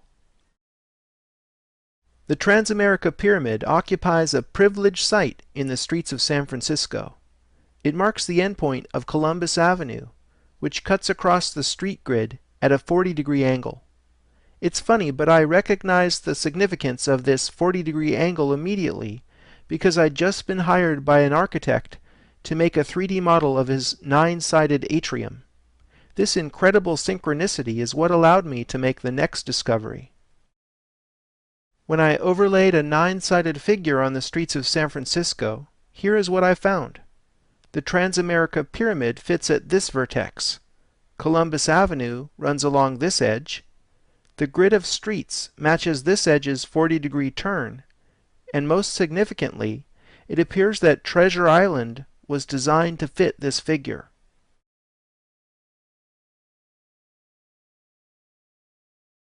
Treasure Island was completed in 1937 in time for the Golden Gate International Exposition. The U.S. Navy controversially seized Treasure Island from the city of San Francisco during World War II. The Navy built the unusual star-shaped barracks in the approximate location of the tower that had been torn down after the Expo in 1937. The barracks also happened to be exactly at the midpoint of this edge of the diagram. While I'm not certain what the barracks symbolize, their shape and position does seem significant. Masonic author Albert Churchward says the hieroglyph of the risen sun god Horus looks like this. Also, 6 triangles in hieroglyphs means land of the spirits. In any case, the Navy base was recently decommissioned, and Treasure Island is now open to the public. I went there to find the barracks abandoned, but the strange symbolism remains, at least for a little while longer. There is currently a plan in the works to build a large mixed-use development on Treasure Island. The plan, scheduled to be completed in 2022, calls for a 650-foot-tall sun tower to be constructed where the star-shaped barracks are today. Coincidentally, the single bus line that serves Treasure Island is Route 108. Again, in the Stonehenge segment, you learned why 108 symbolizes the moon. So in a few years, you'll be able to ride the moon bus to the Sun Tower. In the Great Pyramid segment, we studied the Ennead, or pantheon of the 9 ancient Egyptian gods worshipped at Heliopolis, the city of the sun. When we layer the Ennead over the 9-sided figure, we see the correlation between the solar Transamerica Pyramid and the phallic obelisk of Osiris. When I turned on the terrain layer in Google Earth, Telegraph Hill poked up through the Ennead layer, so I started researching Coit Tower. It was designed by Arthur Brown Jr. in 1933, after Brown designed 3 buildings in the Federal Triangle, which you'll remember figured prominently in the secret architecture of Washington, D.C. The octagonal top of Coit Tower fits within the octagram star, which you saw in Washington, D.C. Part 2, is a classic solar symbol. Do you think this is coincidental? There were 4 pairs of male and female gods in the oldest Egyptian creation myth, which predated the Ennead. The Ogdoad, as the 8 gods were known, was venerated in Hermopolis, the city of Hermes. Hermes was his Greek name, Mercury was his Roman one, while both names echo Thoth, source of the Egyptian wisdom. All of these names supposedly reference the same immortal figure who dispensed wisdom to humanity at different points in history. The subtle arcs along the sides of the structure suggest the interlocking circles of the vesica Pisces, which represents the female genitals. Perhaps not surprisingly, and just like the Washington Monument, Coit Tower symbolizes the act of coitus, or the sacred union of Isis and Osiris. Hancock and Bivall have well documented in their book Talisman how Thoth's knowledge base was passed down through the Gnostics, Manichees, Bogomils, and Cathars. All were ruthlessly wiped out by the Catholic Church. Any remaining followers were then completely annihilated by the Inquisition. Thankfully, the popes weren't entirely successful in instituting a permanent Dark Age, because a century after the Inquisition, Cosimo de' Medici recovered the Corpus Hermetica, which was written in the 1st century in Alexandria.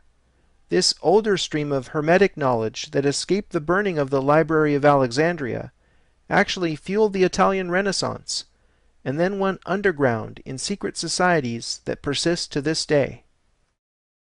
The Golden Gate is neither golden, nor is it literally a gate. Instead, it's the red bridge built the same year as Treasure Island. Known throughout the world as an engineering marvel and symbol of San Francisco, it also represents the fulfillment of manifest destiny, the 19th century belief in the inexorable expansion of the United States from sea to shining sea. Here's a 19th century painting depicting the goddess Columbia leading settlers westward in an allegorical representation of manifest destiny. The Golden Gate is actually a concept from, you guessed it, ancient Egypt. Are you seeing the pattern here? They believed the Golden Gate was the threshold souls must pass after death on their way to the Duat. You might be interested they also spoke of a silver gate, guarded by Isis, the great mother of the sun.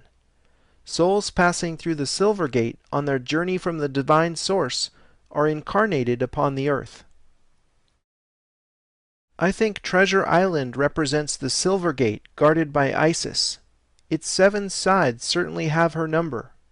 Perhaps the gift of incarnation itself is the treasure. The soul journeys westward like the American settler and passes over Alcatraz, one of the world's most famous prisons. This fits with the Cathar belief that the body is the prison of the soul. All the while angels, this is Angel Island, fly above in a higher dimension. Angel Island is a state park and has incomparable views of the bay. The adjacent peninsula is the town of Belvedere, one of the highest income places in the United States. There may be a few angel investors in Belvedere who take in the incredible scenery and its symbolism. After doing time upon the earth, the soul passes through the Golden Gate to meet its destiny in the Duat. Now we're way out there. Let's fly back to Giza and get back down to earth. The pyramids of Giza are said to be located in the middle of the earth. Jim Allison is an independent researcher who's uncovered some mind-blowing geometry. Here he's taken the Vesica Pisces and laid it over the circle of the earth. Giza is at this point, equidistant from the North Pole and the center of the earth. Quite a central location when you see it this way. In one of the oldest surviving Hermetic fragments called the Kore Cosmu, or Virgin of the World, Isis has this to say to her son Horus. But the right holy land of our ancestors lies in the middle of the earth, and the middle of the human body is the sanctuary of the heart, and the heart is the headquarters of the soul, and that, my son, is the reason why men of this land are more wise. It could not be otherwise, seeing they are born and bred upon earth's heart. The heart of Egypt would have to be the Great Pyramid, and it embodies many more secrets. Let's investigate a few more. Here I've superimposed two instances of the same 3D model. When we draw a circle from the center of the pyramid in plan to the tip of the pyramid in elevation, something amazing happens. We square the circle. The circumference of the circle is equal to the perimeter of the square. This is a sacred diagram that encodes much wisdom. Mathematicians have proven this diagram can't be drawn perfectly because of the transcendental nature of pi. Approximations are all that is possible in flat Euclidean space. In the book The Dimensions of Paradise, John Michel has shown how the first Pythagorean triplet is the key to the wisdom encoded in this diagram. Here, 3, 4, 5 triangles set the scale and make it a very easy approximation for anyone to draw with compasses and a ruler. Now brace yourself for the wisdom. The moon and Earth actually fit this diagram. The size of the moon compared to the Earth is as 3 is to 11, with a 99.97% accuracy. The pyramid therefore encodes the relative sizes of moon and Earth. The 3, 4, 5 triangle itself contains a secret that unlocks yet more of the mystery. The area of a 3, 4, 5 triangle is 6. 6 is one of very few perfect numbers in math, and is the only number in the infinite sea of numbers which is both the sum and product of the same three numbers. The number 6 is associated with the macrocosm, which is everything in the universe larger than the human scale. There's a simple mathematical realization that gets you from 6 to 720 that I'll skip over here. Pause the video if you love numbers. When you scale the original diagram by 720, here's what you get: the actual dimensions of the moon and Earth in miles. The diagram says the Earth's diameter is 7,920 miles, and that's 99.97% accurate. The diagram says the moon's diameter is 2,160 miles, and that's 99.94% accurate. That's one precise approximation. John Michel called these the canonical numbers for a good reason. When we lay this diagram over Stonehenge, we see that it fits. The dimensions of Stonehenge match the canonical numbers, but with a shifted decimal place and in English feet rather than in miles. St. Mary's Chapel in Glastonbury is another structure Michel has found that fits the canonical numbers in English feet. According to the legend, St. Joseph of Arimathea left Jerusalem after the crucifixion and traveled to the Druid Isle of Avalon, where he built the first Christian church. This was later rebuilt as St. Mary's Chapel in the 12th century. Joseph of Arimathea is mentioned in all four Gospels as the wealthy man who donated his own prepared tomb that became the Holy Sepulchre. Some say Joseph of Arimathea was Jesus' uncle because he acted like a family member in this regard. In any case, these are the walls that remain from St. Mary's Chapel, and here are its dimensions in English feet. The dimensions fit the canonical numbers, just like Stonehenge. The original chapel's ground plan resonates with a double Vesica Pisces like we saw in the analysis of the Great Seal of the United States. Thinking of the legend, I overlaid a 5 by 12 rectangle with X's inside that we'll see later in Jerusalem, and I discovered that it closely fits the double Vesica Pisces. Perhaps there is truth to the legend of St. Joseph of Arimathea after all. St. Mary's seems to bear the stamp of the Jerusalem rectangle. If shifting the decimal place in the canonical numbers doesn't matter, then there must be something special about the decimal system. Consider Pythagoras' motto, "All is number."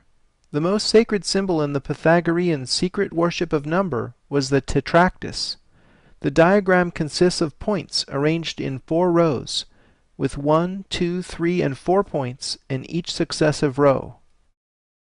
The tetractys symbolizes the 4 elements, encodes pure musical intervals, is the seed for understanding the harmony of the cosmic spheres, and represents the structure of space itself.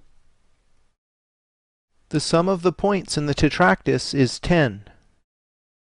The decimal system we use today, known as base 10, utilizes 9 digits plus 0 as a placeholder. In fact, the word digit comes from the Latin digitus, which means finger. We naturally assume base 10 must have arisen from the practice of counting on fingers. Peter Plichta, who is both a physicist and a chemist, has shown in his book God's Secret Formula that there is much more to the decimal system beyond the physiology of our hands. Believe it or not, the decimal system hinges on the number 81. To understand this, bear with me for a moment and see how all the numbers in the decimal system are hiding under 81. Starting with the decimal point, line up all the numbers sequentially like this. The numbers beyond 9 are shown in parentheses because they are not yet in the decimal place system of single digits. Carrying each parenthesized digit into the decimal system yields a repeating decimal. This infinitely repeating number is equal to the reciprocal of 81. All the numbers really are hiding under 81. This is especially significant because there are exactly 81 stable elements in the universe, no more, no less.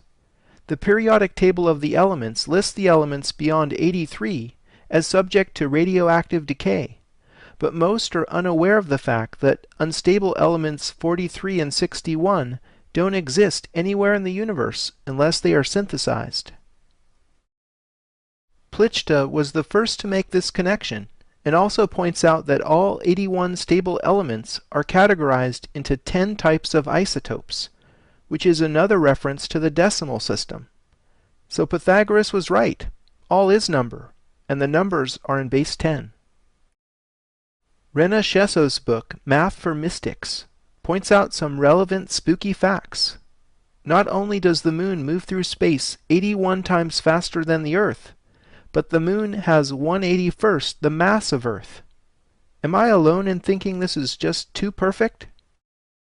She also points out that the magic square of the moon is a 9 by 9 square having 81 numbers.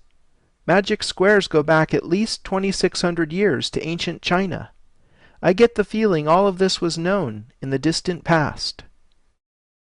While kids count to 10 on their fingers, theoretical physicists talk about 10-dimensional superstrings, and Kabbalists talk about 10 sephiro on the Tree of Life. They are all recounting the decimal structure of the universe from different points of view. Traveling a short distance along the Nile, we come to Dashur, site of the lesser-known red and bent pyramids. Egyptologists claim these were contemporaneous with the Great Pyramid of Giza. I think the sacred geometry of both pyramids was correctly deciphered at world-mysteries.com. The pyramids at Dashur hold keys to macrocosm and microcosm. First of all, the red pyramid isn't as steep as the Great Pyramid. Its face proportions match this red triangle within a pentagram. Tilting up 4 such triangles until they meet defines the pyramid and its slope. The pentagram is a powerful magical talisman that was a symbol of the Pythagorean school. The pentagram encodes the golden number phi within itself fractally. Phi is one of the most important numbers in mathematics, because nature uses it to proportion everything from pine cones to sunflowers and nautilus shells. Even our bodies are based on the golden section. The number 5 is associated with the microcosm, with life and in the growth of living things. The adjacent bent pyramid is the only pyramid with 2 slope angles. The lower slope is steeper than the Great Pyramid, and its face proportions match this blue triangle within a hexagon. Tilting up 4 such triangles until they meet defines the pyramid's lower slope. The upper slope matches the red pyramid, so it's red triangles within pentagons again here. So what's up with all the hexagons and pentagons? It has been said that the great enigma of alchemy is the mystery between macrocosm and microcosm. The word alchemy actually comes from al-chemi, which means the way of Egypt. I believe relating 6 to 5 is the essential key encoded at Dashur.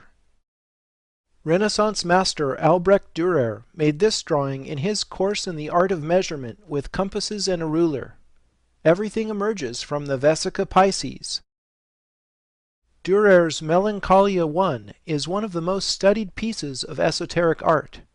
Franz Deckwitz presented the following analysis in 1979 to John Michel, who published it in his 1988 book, The Dimensions of Paradise. The opening of the compasses is the key to the engraving's metrology. The compasses, sphere, measuring stick, and overall proportions all fit the same unit. As already mentioned, the engraving's proportions of 14:11 match the Great Pyramid's half-triangle proportion. The objects in the engraving are packed with Hermetic symbolism, but the most interesting thing to me is the hidden controlling geometry. It's the alchemical wedding of pentagon and hexagon. Schwaller de Lubicz did this study of an Egyptian gateway. Notice the proportions of 6s and 5s in the opening, and the octave height of 2 compared to the overall width of a fundamental 1. Henry Lincoln co-wrote Holy Blood, Holy Grail, which became an inspiration for Dan Brown's The Da Vinci Code, published more than 20 years later. In The Holy Place, Lincoln revealed what he calls a structured landscape in the former Cathar country surrounding the mysterious village of Rennes-le-Château. Again we see the marriage of 6 and 5. The pentagram over the cube in DC is another representation of 6 and 5 coming together. Recall how triple 6s and 5s are encoded in the Washington Monument as 6,660 inches equals 555 feet. America's monumental obelisk therefore expresses the relationship between macrocosm and microcosm. Moving to a larger scale, the Earth encodes 6 to 5 in temporal and spatial terms. The Earth's precessional cycle measured in years, divided by the Earth's equatorial circumference measured in nautical miles, is precisely equal to 6 divided by 5. Alex B. Geddes discovered relationships in the solar system that express the macrocosm's relationship to the microcosm. These are published in John Martineau's superb Little Book of Coincidence. The relationships Geddes found are ratios between the products of mean orbital radii of planets in our solar system. More specifically, the ratios each equal 6 divided by 5, plus a small factor that must be added in each case to balance the equalities. Each product is a symmetrical relationship between inner rocky planets and outer gas giants. I notice that each one of the factors added to balance the equalities encodes 864. The same number you learned in the Stonehenge and San Francisco episodes is the number of the sun. How incredibly apropos. In mathematics, phi and pi are two of the most important numbers. They can be related in the following way. 6 divided by 5 times phi squared equals pi. This equation is an extremely accurate approximation, but is not exact, and as such is classified by mathematicians as a coincidence. Are all of these things just pure coincidence, or evidence of hyperdimensional resonance? For a more complete answer to that, you'll have to wait for the Paris episodes. For the next astonishing example of 6s over 5s, we'll visit the holy city of Jerusalem.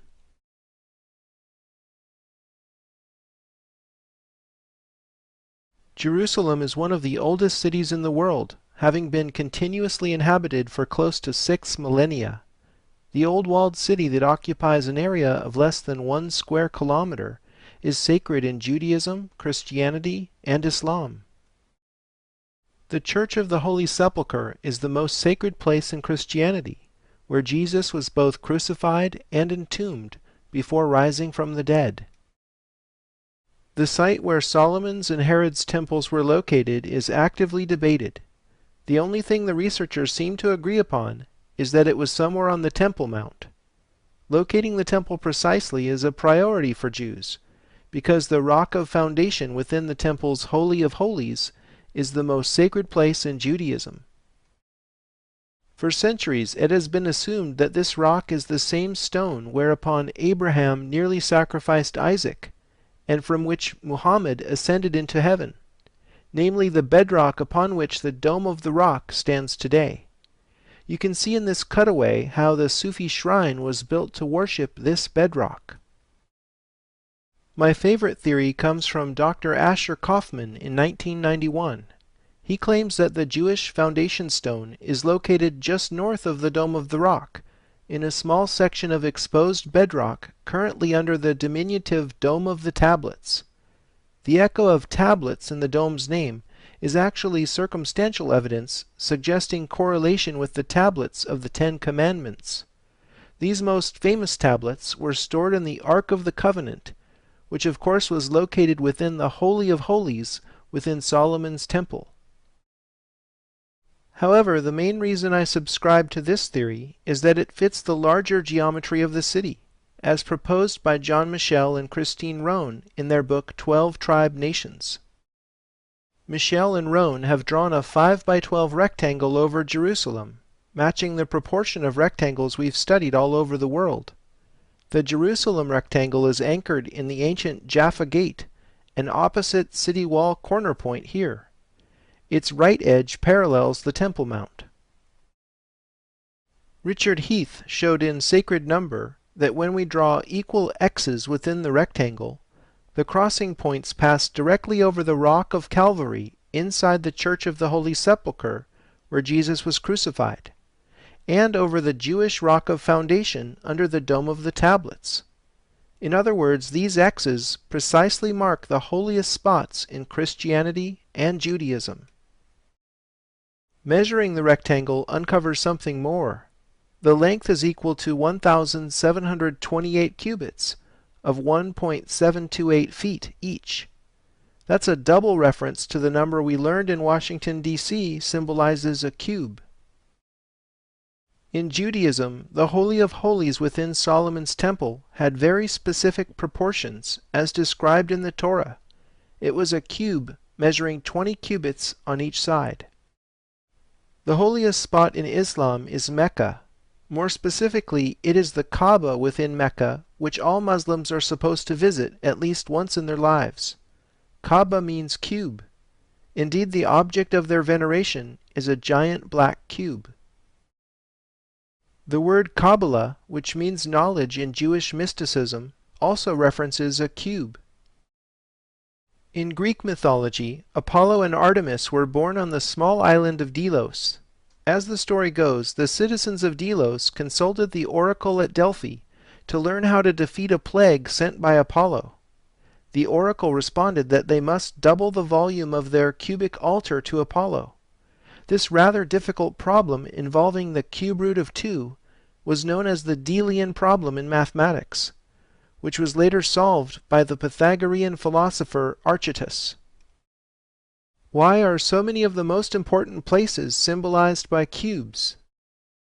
Recall that the cubit that measures Jerusalem is 1.728 English feet exactly.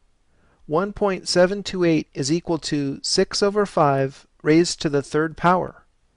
I suggest you do the math to verify this is so.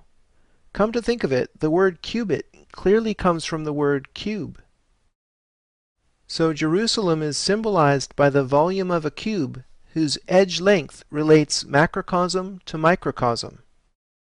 If you dimension the Jerusalem rectangle in this way, with two depictions of 6 and 5, you'll see the x's themselves as representations of the great enigma of alchemy, namely the relationship between 6 and 5. Perhaps not surprisingly, the cubit that measures 1.728 English feet is actually the canonical Egyptian cubit.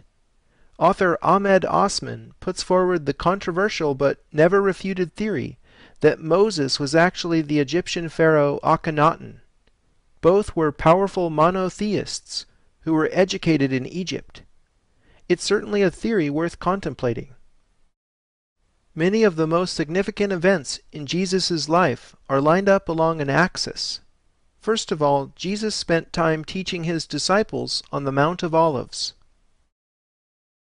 Jesus rode into Jerusalem on Palm Sunday through this oldest of gates in Jerusalem's city walls, called the Golden Gate in Christian tradition. I can't help but think of the bridge in San Francisco. Here's Giotto's depiction of Mary's parents, Joachim and Anne, meeting at the Golden Gate. In Jewish tradition, this same gate is the one through which the Messiah will enter Jerusalem at some unknown point in the future. However, Suleiman the Magnificent sealed off the Golden Gate in 1541, literally to prevent the Messiah's entrance, and the Golden Gate and Temple Mount remain under Islamic control today. As you know, this tension between Muslims and Jews has persisted up to the present day. Jesus upset the money changers' tables in Herod's temple here, if we accept the Kaufman theory as to the location of the Second Temple. The Garden of Gethsemane is the place where Jesus prayed the night before his crucifixion. This is the place where he is said to have sweat drops of blood. As tradition has it, the crucifixion happened at Calvary, and his body was placed in the Holy Sepulchre just a few dozen feet away. Isn't it amazing that most of the important events in Christianity took place along an axis connecting the center of the X's in this diagram? Before we leave Jerusalem, I want to detour to a place you'd probably never expect me to go. Winnipeg, Canada. It's the capital of Manitoba, eh? Architectural historian Frank Albo has discovered the Manitoba Legislative Building is not only a reconstruction of Solomon's Temple, but is loaded with secrets in plain sight. The architect Frank Worthington Simon designed this 1920 building to be veiled in allegory and illustrated with symbols only his Freemasonic brothers would understand. In fact, every premier who worked in this building from 1870 to 1967 was a Freemason. 2 Egyptian sphinxes flank the entrance, just as they do in front of the House of the Temple in Washington, D.C. The top of the dome features a 13-foot-high gilded statue of Mercury, the same golden boy we'll meet again in Paris. After going up 2 flights of 13 steps, one enters a cubic space measuring 66.6 feet on edge. We'll uncover the unexpected meaning of 666 in the most surprising of places in Paris. It's probably not what you think.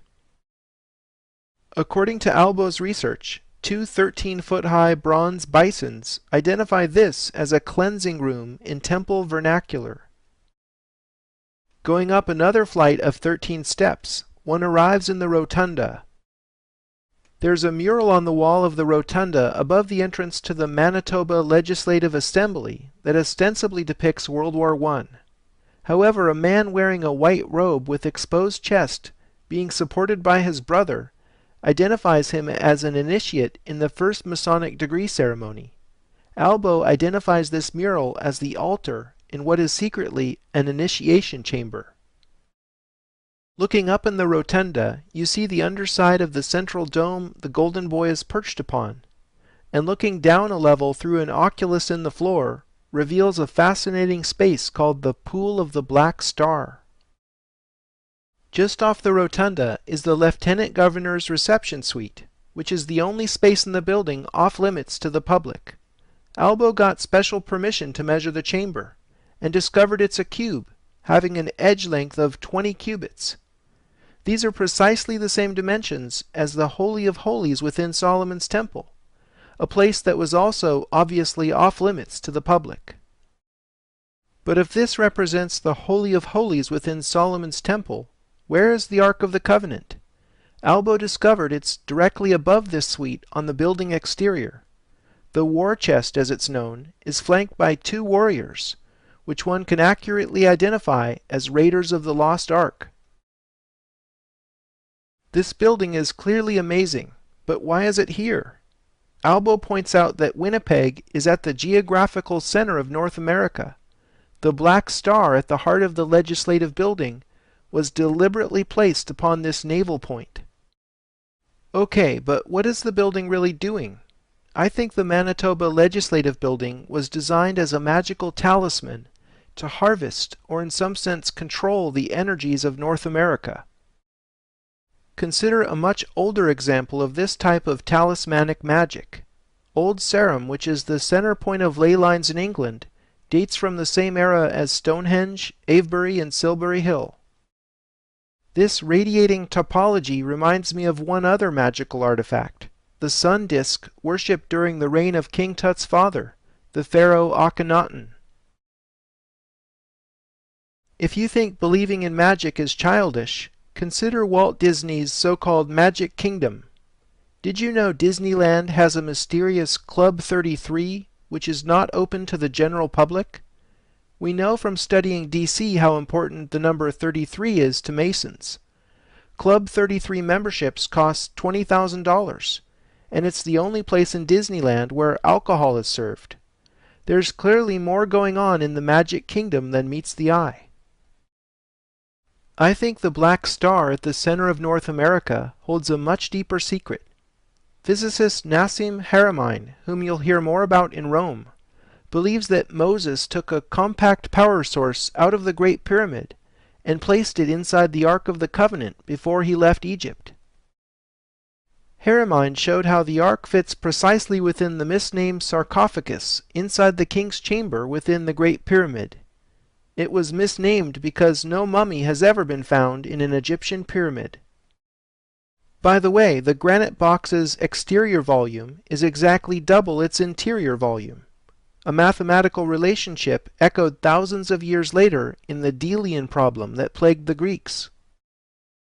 Considering the evidence, I think the Ark was an Egyptian artifact before it became the most sacred object in Judaism.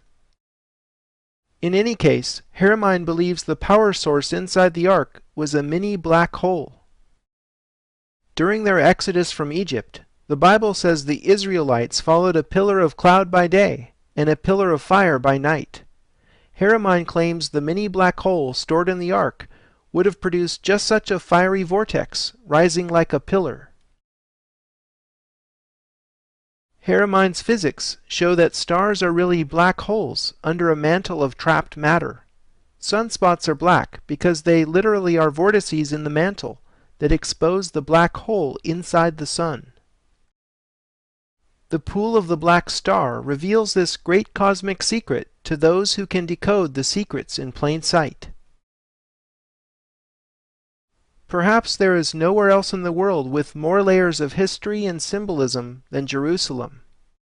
I can think of no better example of this than in the Church of the Holy Sepulchre.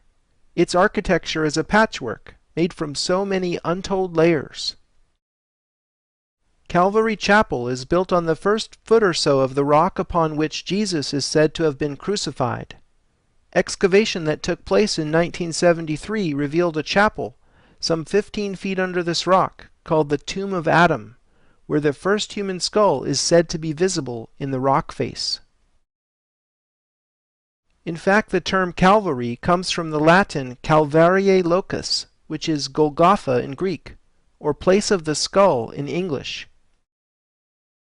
Prior to the first Christian emperor Constantine the Great repurposing this site as the Church of the Holy Sepulchre, it had been a temple of Venus. Before the Romans worshipped Venus, she was known in the Greek world as Aphrodite. And if we dig deeply enough, we find yet another layer on top of the Egyptian Isis. The notion of Christianity layering Egyptianism is nothing new. Here is Albrecht Dürer's Renaissance depiction of the Man of Sorrows by the column. Note Christ's unmistakable Egyptian crook and flail posture. This is Dürer's secret depiction of Christ as Osiris, the resurrected God. Dürer then shows Christ being flagellated with said symbols in this later etching. Here is Osiris with his characteristic crook and flail in the Egyptian Book of the Dead. Osiris as Lord of the Dead presides over the weighing of souls ceremony. Anubis measures the dead man's heart on the scale against Mot's feather of truth. Her husband Thoth, scribe of the gods, records the result. If the heart is lighter than the feather, Horus will present the man's soul to Osiris in the duat. but if not, it will be devoured by the deadly Ammit, the monster who was part crocodile, lion, and hippopotamus. Mot is currently personified as Lady Justice, holding scales and sword. Lady Justice adorns courthouses around the world. Here she is in the old Supreme Court chamber in the U.S. Capitol. The scales of justice were also used in Christianity in the Last Judgment. Here are 15th century depictions, showing souls being weighed and judged. The beasts of hell certainly recall the terror inspired by Ammit. Spell 125 in the Egyptian Book of the Dead lists what later became the Ten Commandments in Judeo-Christian theology. Everything goes back to Egypt. If you ask someone off the street where the holiest spot in Christianity is, you probably won't hear the Church of the Holy Sepulchre in Jerusalem. Most will think of St. Peter's Basilica in Rome. The word Peter literally means rock, and when Jesus said, "Upon this rock I will build my church," Simon became Peter. Thinking on all the rocks I'd been studying in Jerusalem, it was natural for me to draw a line from the rock of Golgotha to the tomb of St. Peter in Rome. Here we go again.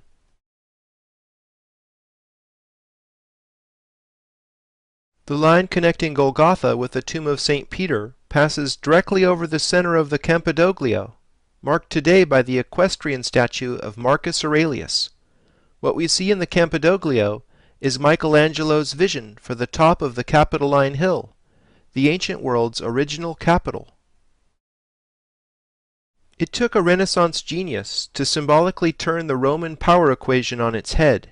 So instead of having the Capitoline face the ancient Roman Forum, as it had for 2 millennia, Michelangelo turned the Campidoglio 180 degrees to face the Vatican.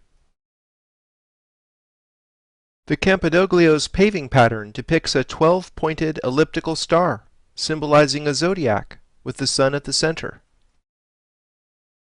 It is my contention that this long-distance alignment was originally drawn to connect the seat of power in Rome with the Temple of Venus in Jerusalem. In the Christian era, the tomb of St. Peter in the Vatican was strategically located to be a continuation in line with this ancient axis. It is no secret that Christian churches were often built atop places of ancient worship. In this way, pagan shrines were Christianized, and their power absorbed into the body of the church. See how the alignment goes directly over the arch of Septimus Severus? The line passes only a few feet away from the Umbilicus Urbis Romae, the navel stone from which all distances in the Roman Empire were measured. All roads that led to Rome symbolically arrived here. Following the alignment through the Forum, we see that it goes through the center of the Roman Colosseum, where among other pastimes, spectators enjoyed gladiatorial combat and watching Christians being fed to the lions. This shape in the center of the Colosseum bowl suggests the Vesica Piscis. Could this be a symbol of Venus? If so, what went on in the Colosseum somehow became the opposition of the love and beauty associated with Venus. The last stop on our alignment tour is the largest ancient Egyptian obelisk in the world, including all of those still standing in Egypt. The alignment from Jerusalem passes directly over the tip of this 230-ton symbol in front of the Lateran. As you may have guessed, obelisks are one of the keys to unlocking the ancient mysteries. This obelisk wasn't always in front of the Lateran. It originally came from the Temple of Karnak in Egypt, and was moved to Rome by Constantine the Great's son in the 4th century. The last of the Renaissance popes, Sixtus V, moved the obelisk from where it had been in the Circus Maximus to the Lateran, displacing the equestrian statue of Marcus Aurelius, which, as you know, was moved to the Campidoglio. Now Sixtus V was a very singular pope. As is the custom when a pope dies, the new pope chooses a name for himself. I find it fascinating that Felice Peretti di Montalto chose a name referencing both 6 and 5 in Sixtus V. The fact is, Sixtus V redesigned much of Rome during his brief 5-year reign. He considered moving the Church of the Holy Sepulchre in Jerusalem to Rome, but the logistics proved to be too much. He did, however, succeed at moving 4 gigantic Egyptian obelisks within Rome, completing the Dome of St. Peter's, opening 6 streets, building 14 fountains, and much more. Roman emperors were the first to rate Egypt in antiquity for its obelisks. By repositioning these obelisks in Renaissance Rome, Sixtus V was motivated by something other than Catholicism. Researchers Jan Witcherink and Aaron Parlier reveal much of what Sixtus V was up to. The red line shows a pair of obelisks aligned to the summer solstice sunrise. The blue line shows another pair of obelisks aligned to the winter solstice sunrise. Sixtus V placed Egyptian obelisks in St. Peter's Square and in the Piazza del Popolo exactly as they are, to create the red astronomical alignment. He engaged in a bit of urban renewal by opening a straight street connecting the ancient Roman obelisks at the top of the Spanish Steps and in front of Santa Maria Maggiore to make the blue astronomical alignment visible. Balancing the masculine symbol of the obelisk, Sixtus V restored an ancient aqueduct and built fountains symbolizing the feminine to accompany most obelisks. 4 fountains mark the crossing of the blue and yellow lines connecting the Fontana dei Dioscuri and the Aqua Felice, all watery creations of Sixtus V. The green line connecting the Vatican obelisk with the 4 fountains marks equinoctial sunrise. Sixtus V's tomb in the Basilica of Santa Maria Maggiore was his final gesture, linking his tomb with the astronomical alignments he set up in Rome. Why was Sixtus V obsessed with astronomical symbolism? Perhaps because astronomy is another key to the ancient mysteries. In addition to the solar symbolism mentioned in the Washington, D.C. Part 2 episode, Bernini's redesign of St. Peter's Square has a deeper reading. Witcherink and Parlier claim the 2 fountains flanking the obelisk represent a liquid axis, symbolizing the galactic midplane of the Milky Way. The axis going through the basilica is the ecliptic, and the other 4 paths represent solstices and equinoxes. In other words, the galactic and Earth crosses coming together is an astronomical take on the underlying meaning of the solar octagram star. To top it all off, the Vatican obelisk is surmounted by a cross. The official story is that this massive pagan symbol was Christianized in this simplest of ways, by putting a little cross on top. Hancock and Bevall write in Talisman that an obelisk with a cross on top is actually the hieroglyph for Heliopolis, the city where this obelisk supposedly came from. On Christmas morning, this is the astronomical view from Vatican Square. Witcherink and Parlier have observed that the silver gate of birth is due east of the obelisk in St. Peter's Square on the birthday of the Savior. I noticed that the galactic midplane leads right down to the Roman Pantheon. This is our cue to have a look at this ancient Roman marvel and explore its deeper meaning. Patrick Hunt, who teaches classical archaeology at Stanford University, calls the Pantheon the most impressive Roman monumental building in the world. I see it as a calendar in stone. Its rotunda is an engineering marvel, employing techniques such as reinforced concrete, not rediscovered until almost 2,000 years later. In this plan view, you can see the floor pattern in which stone from all over the empire was inlaid, a testament to Rome's imperial might. Its circle and square motif might symbolize the Earth-Moon system in the following way. Here a circle is inscribed within a square. The square has 27.3% more area than the circle. Comparing a circle and square with equal perimeters, the circle's diameter is 27.3% larger than the edge of the square. Okay, so what? Well, the moon happens to be 27.3% the size of Earth, which is another way of relating moon to Earth with the proportion 3:11. In addition, the moon's sidereal orbital period is 27.3 days. The words moon, month, and menstruation all share the same root because they all have roughly the same period. Human gestation lasts on average 273 days. Another spooky coincidence has to do with temperature. As you're probably aware, Celsius is defined by a 100-degree scale, marking the freezing and boiling points of water. Water becomes liquid 273 degrees Celsius above absolute zero. Here are these numbers again. It seems to me that this fact references Earth as a water planet. Why are these numbers the same? Science has no answer for this other than pure coincidence. In this sectional view, you can see that a sphere fits perfectly within the volume the Pantheon encloses. I think recognizing this as the celestial sphere is the key to the Pantheon's symbolism. The original Roman statuary fit into the 7 alcoves. The pantheon of pagan gods was replaced with Christian saints when the building was christened the Church of Santa Maria Rotunda in the year 609. Exchanging pagan gods for astrological symbols, we see an arrangement matching the Ptolemaic harmony of the spheres. To the modern eye, this sequence might seem arbitrary, but it actually ranks the planets in order of increasing apparent speed against the background of fixed stars as seen from Earth. Ptolemaic cosmology is therefore an Earth-centric approach to astronomy.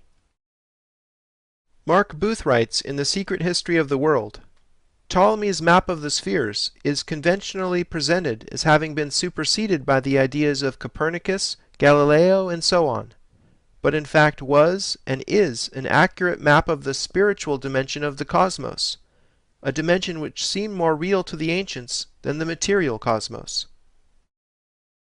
Are you aware that the days of the week are named after the planets? With the exception of Saturn Day, Sun Day, and Moon Day, English speakers unfamiliar with Norse gods might have an easier time spotting this connection in French or Italian. Connecting the days of the week in order yields a 7-pointed star, somewhat distorted to accommodate squeezing it into the octagonal symmetry of the Pantheon. Looking up in the rotunda, you see the oculus, or central void in the dome. The oculus is the sole source of illumination in the interior, so it clearly symbolizes the sun. The 5 rising tiers of coffers might represent the 5 planets visible with the naked eye from Earth. The 28 divisions around the circumference is where things really get interesting. It is my contention that the 28 rays represent days.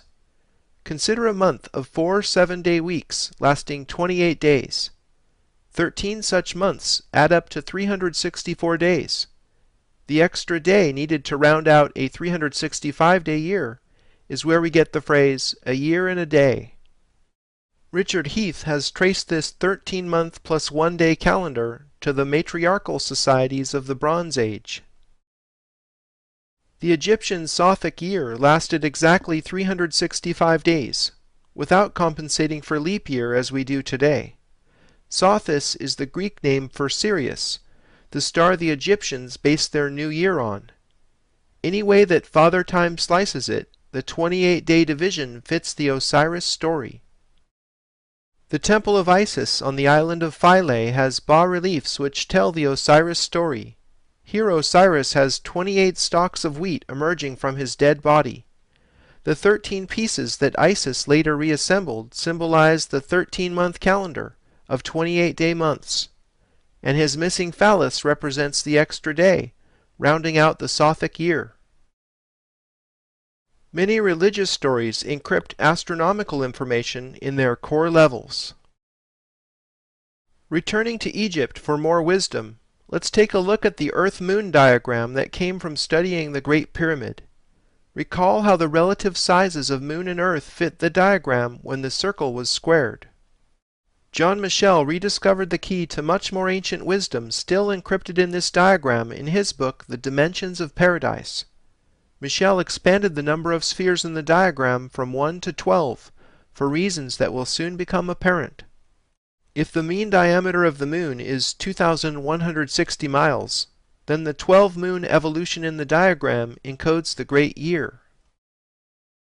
2,160 times 12 equals 25,920, which is Earth's precessional period.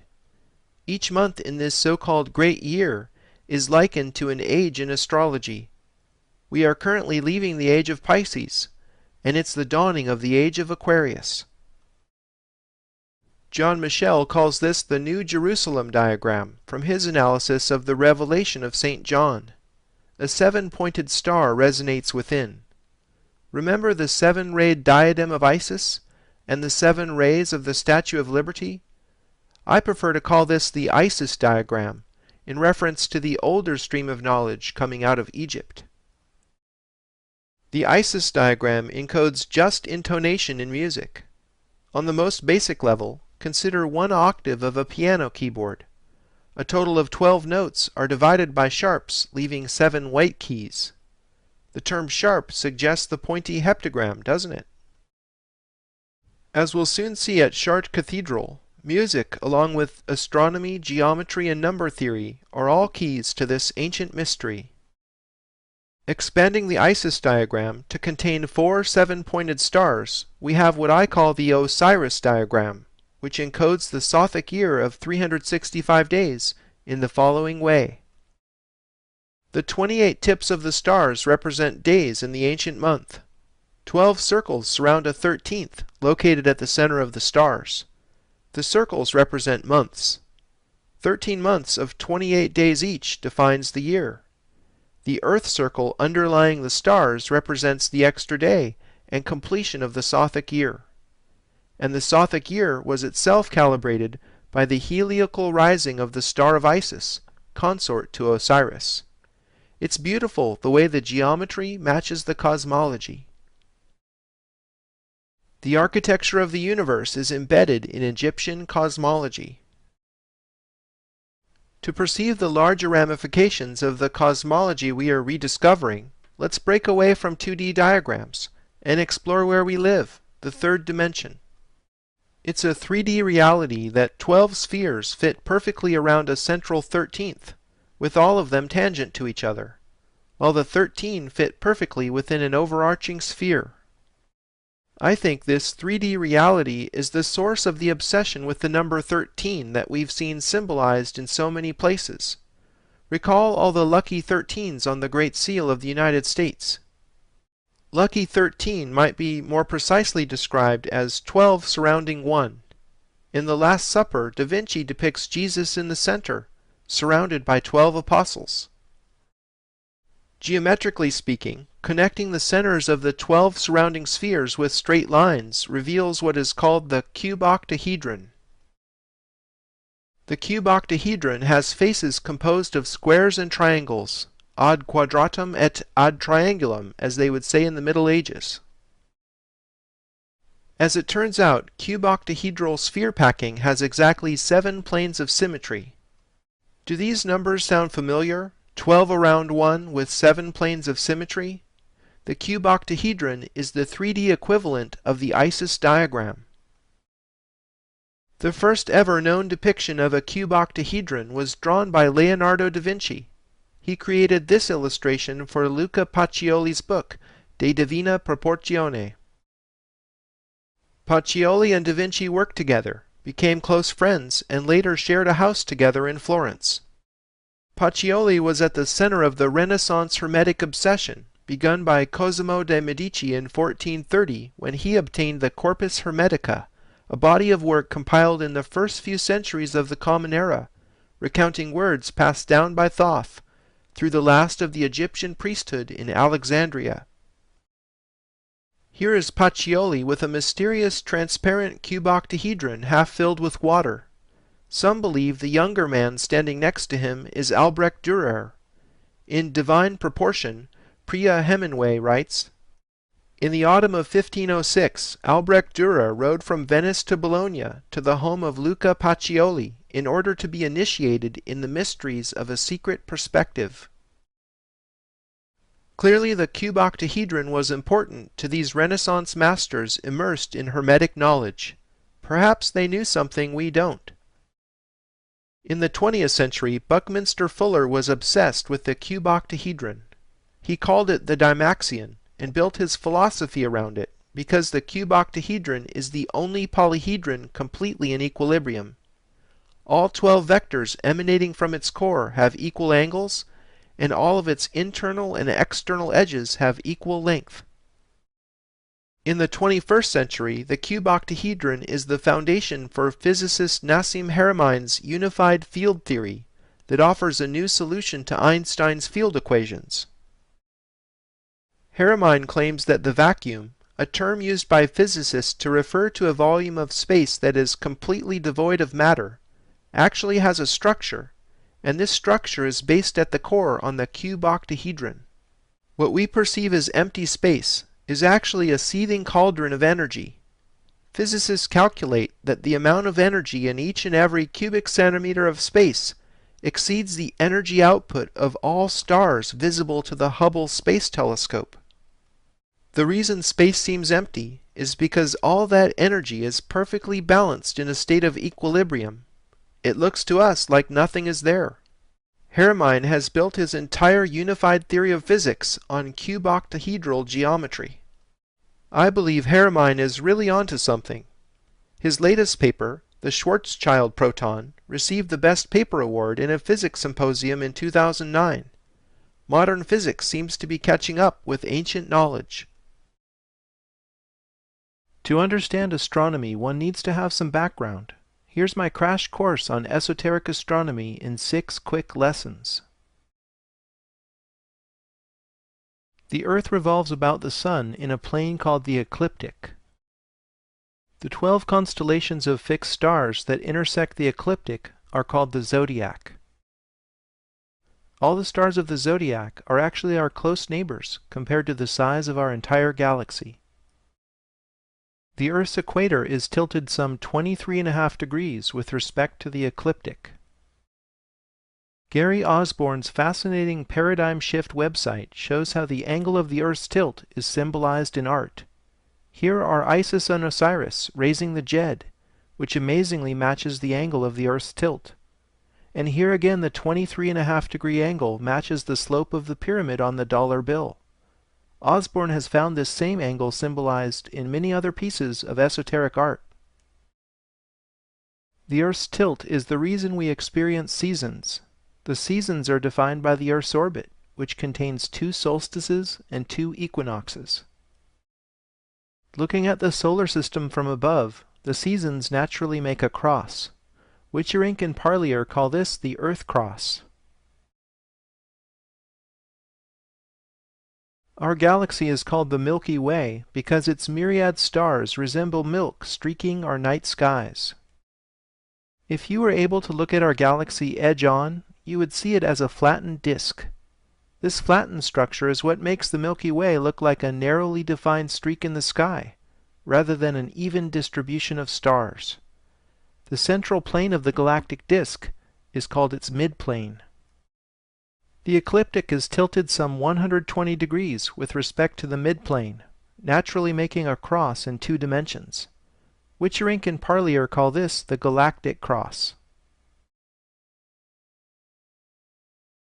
Imagine beginning a journey outside the galaxy, flying through the zodiac, passing by each one of the visible planets, and stopping on Earth for a while. After a short stay, you begin the journey home, traveling out past the planets, through the zodiac, and on toward the center of the galaxy. This route describes the mystical journey of the soul. It is mirrored in the Ptolemaic or geocentric cosmology that predated Copernicanism. The ancient Egyptians represented beginning and ending waypoints along the journey of the soul with silver and golden gates. Witcherink and Parlier show that the direction of the Silver Gate is located between the horns of Taurus as seen from Earth. You can find the horns by following Orion the Hunter's Club, or Monoceros the Unicorn's Horn, because both point at the intersection of the galactic midplane and the ecliptic, a point known to the Egyptians as the Silver Gate. Isis, shown with horns framing the sun disk, symbolizes her guardianship of the Silver Gate, or Gate of Birth. On the opposite side of the zodiac, the Golden Gate is located close to where the arrow of Sagittarius is pointing. and where the stinger of Scorpio is reaching. The Golden Gate is the second place where the galactic midplane and ecliptic intersect. The winged scarab framing a sun disk was used to symbolize guardianship over the Golden Gate, or Gate of Death. The scarab is an appropriate symbol because of how this insect pushes dung balls backward with its hind legs, mimicking the sun's retrograde precessional motion through the zodiac. The coat of arms for the state of Vatican City features silver and gold keys, because these are the keys to the kingdom that Christ gave to Peter.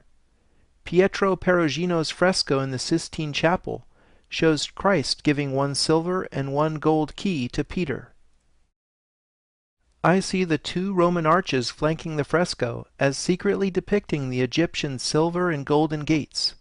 The octagonal domed building in the center clearly represents the sun, and the perspective grid must be the ecliptic. The people in the piazza are taking the journey of the soul. I was taught as a child to follow the outer edge of the Big Dipper to find the North Star Polaris. In the past, this rule of thumb didn't always work, because the celestial pole changes over time due to the Earth's precession. When the Great Pyramid was built, the star Thuban in the constellation Draco was the North Star. Remember, one of the pyramid shafts point at Thuban. The celestial pole actually traces out a circle in the heavens, representing the 25,920-year precessional cycle.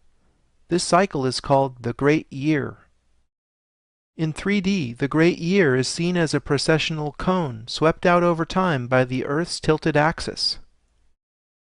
The Earth's precessional cone, the Sun, and the galactic midplane will precisely align on winter solstice 2012. Author John Major Jenkins calls this phenomenon galactic alignment. The Mayan long count calendar was designed to end on winter solstice, December 21, 2012. Acharya S. says in The Christ Conspiracy, many of the world's crucified godmen had their traditional birthdays on December 25th.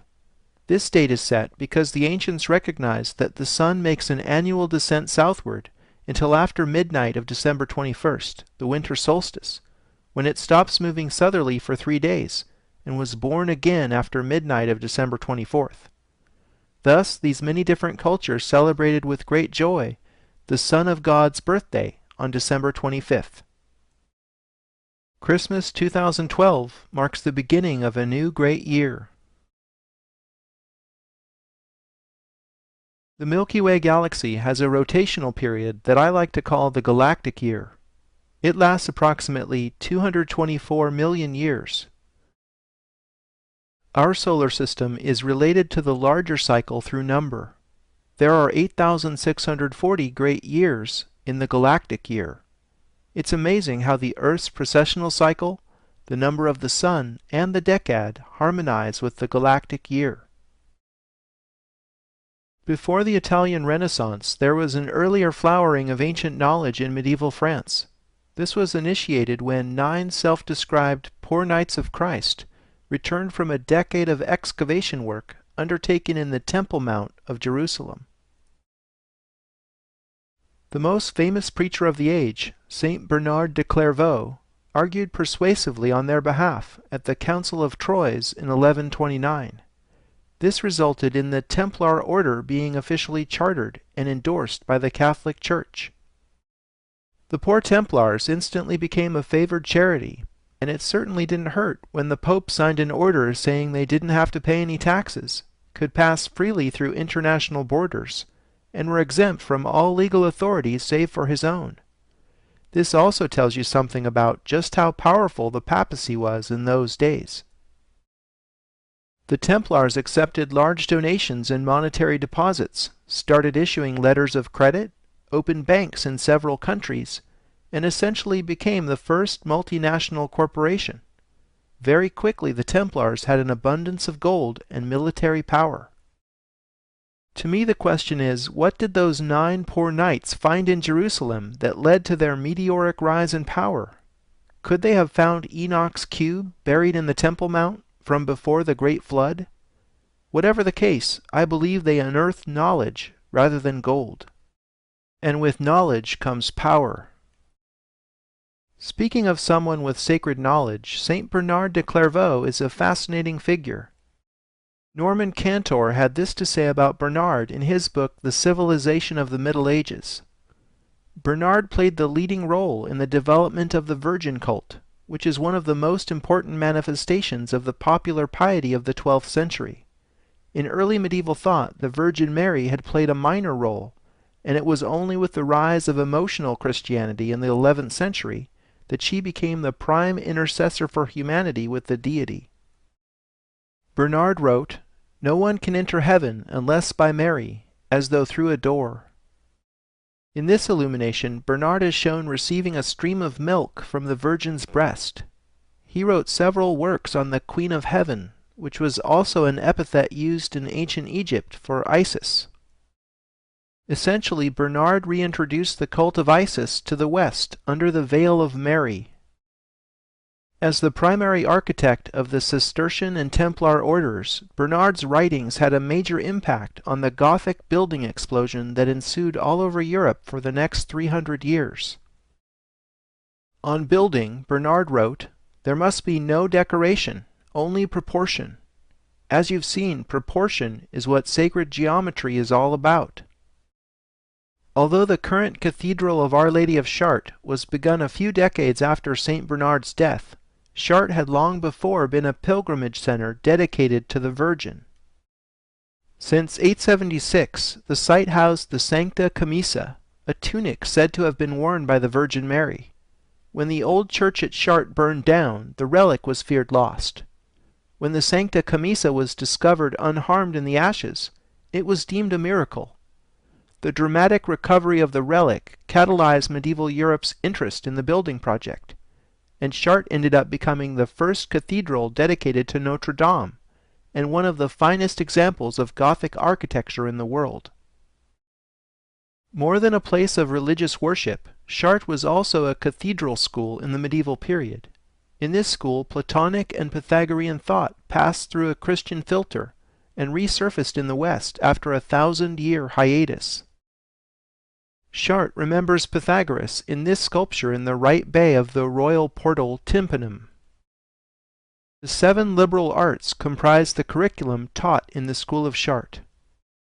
The 7 arts were split into 2 groups, the trivium and quadrivium. Trivium is where we get the word trivial, because grammar, rhetoric, and logic were considered basic but necessary skills to master, before studying the more challenging quadrivium subjects, which included number theory, music, geometry, and astronomy. Each one of the subjects in the quadrivium serves as a key to the ancient mysteries. The 7 medieval liberal arts were a bit different compared to a liberal arts degree today. These subjects were taught only to the elite. The so-called servile arts were taught to tradespeople employed by the elite. The goal of the servile arts was not to cultivate critical thinking, but to develop specific skills required by farmers, blacksmiths, carpenters, stonemasons, and so on. This liberal, servile division mirrors the internal division between speculative masons, more commonly known as Freemasons, and the operative stonemasons who actually built the cathedral. Australian architect John James has discovered how the floor plan of the cathedral was laid out ad quadratum, as you can see from the red squares. The smaller squares are half the size of the larger, as octaves are related in music. The template for the cathedral ground plan clearly echoes the quadrivium. 2 millennia ago, famed Roman architect Vitruvius described in his 10 books of architecture that effective temples are based on the proportions of the human body. Vitruvius's written description of ideal human proportions later influenced many Renaissance artists, including Leonardo da Vinci and Cesare Cesariano. Here, Cesariano's Vitruvian Man fits the cathedral's ground plan and shows that it was based on the proportions of the human body as laid out in antiquity. English professor of architecture Keith Critchlow has discovered a fascinating correlation between the floor plan and front elevation of Chartres.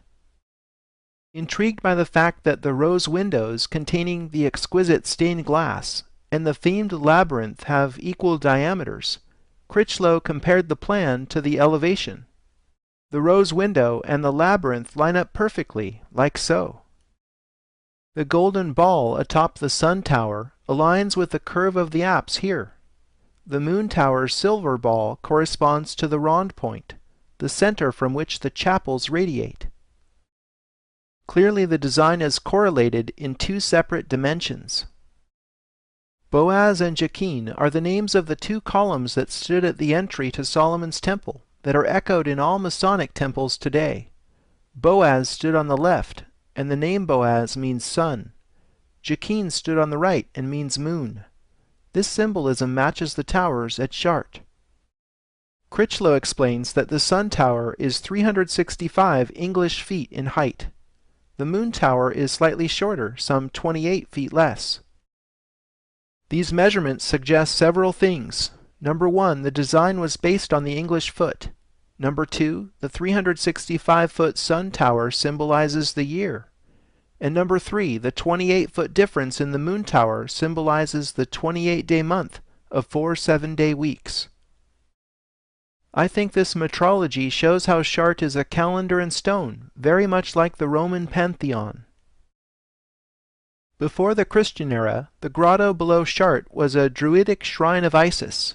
Above the crypt today there is a black Madonna and Child called Our Lady of the Pillar, that many suspect has a meaning older than Christianity. The Druid grotto housed a sacred dolmen that was identified with the womb of the earth.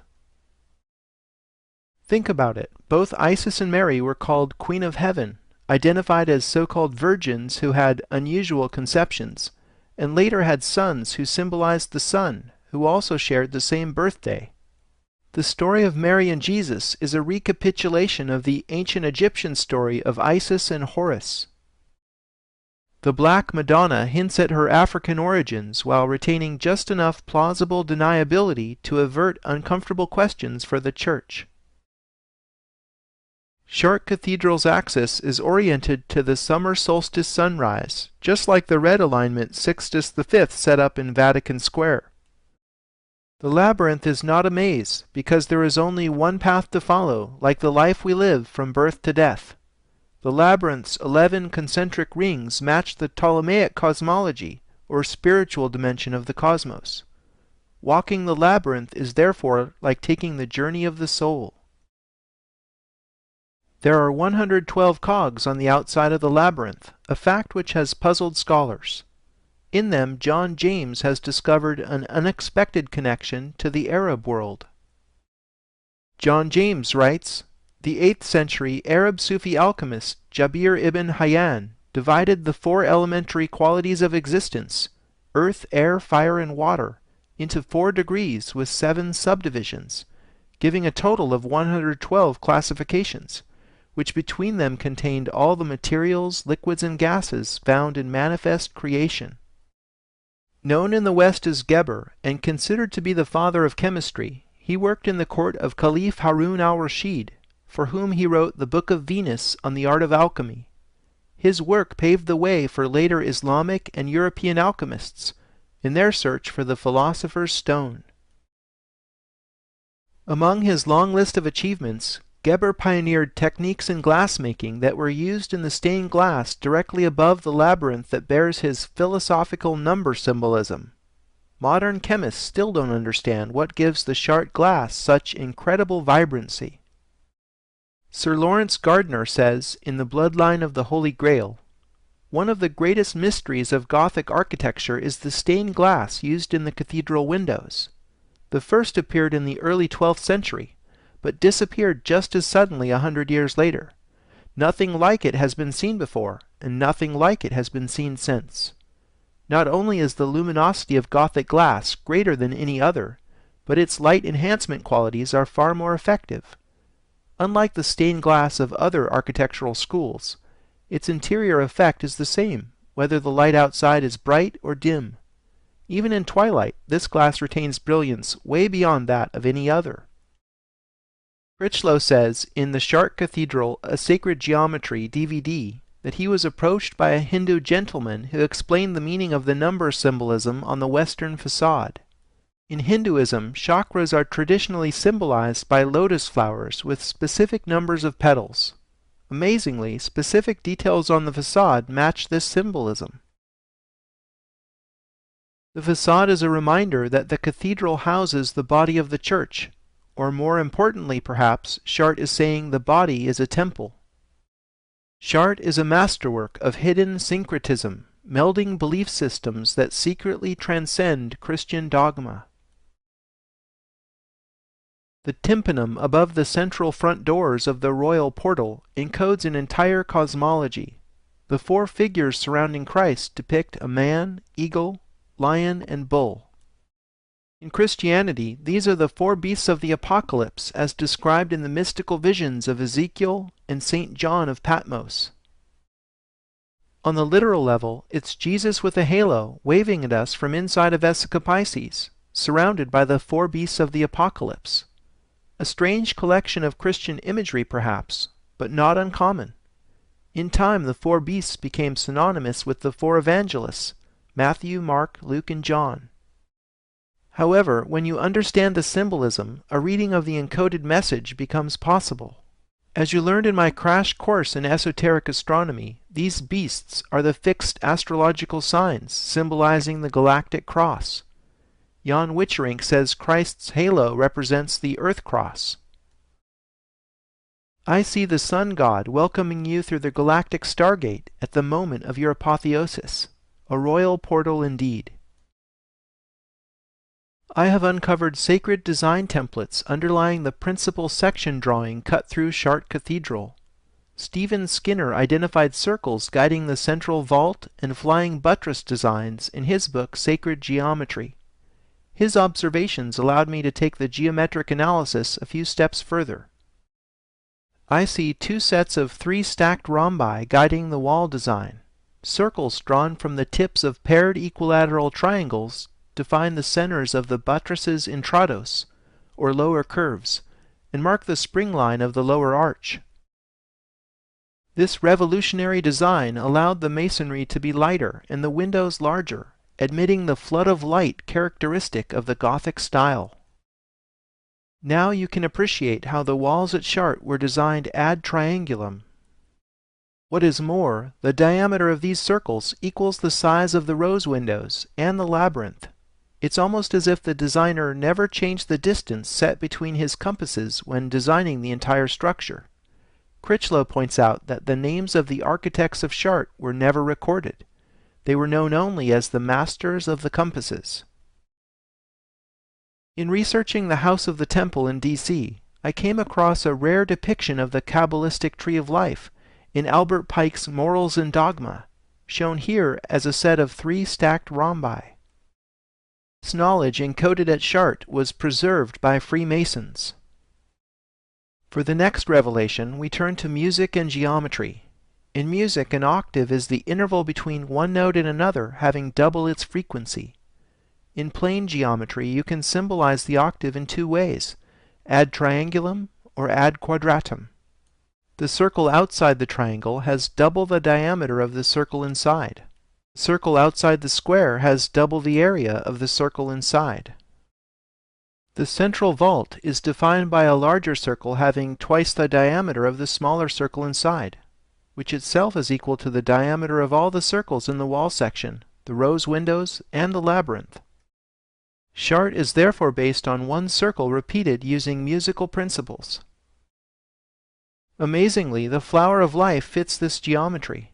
Perhaps the master of the compasses used the flower as the overarching design template. You can draw the flower of life using compasses only. The nave width is set by a central circle which is tangent to four others, having equal diameters. The central circle shown within the yellow triangle completes the picture. Masonic society probably began around the time Chartres was being built. Recall how Saint Bernard de Clairvaux was instrumental in the formation of the Templars, and later, after the Templars were taken down, the knowledge they unearthed from Solomon's Temple went back underground to survive in Masonry, Rosicrucianism, and other secret societies. The Masonic square and compasses emblem often depicts these instruments surrounding the letter G. As with most symbols, the meaning of G depends upon your level of knowledge.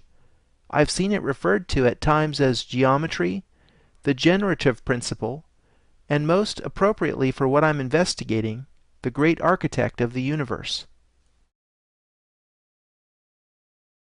I discovered a long-distance alignment that leads from France to the United Kingdom. This one begins very close to Chartres, both in time and space. Chartres Cathedral was built at the same time as Bourges Cathedral, and is only 100 miles away.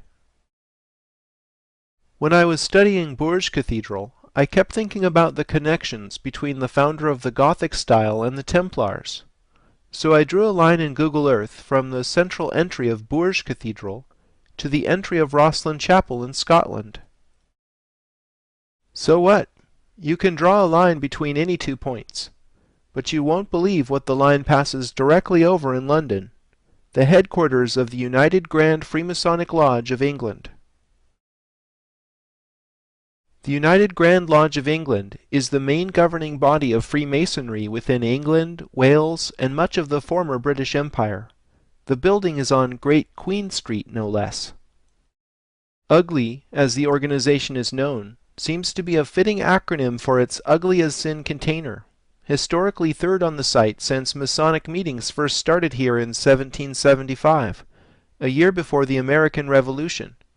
Perhaps some of America's Masonic founding fathers planned the revolution here. I'm not sure. When the Templars were around, they controlled a sizable district less than half a mile away in the city of London.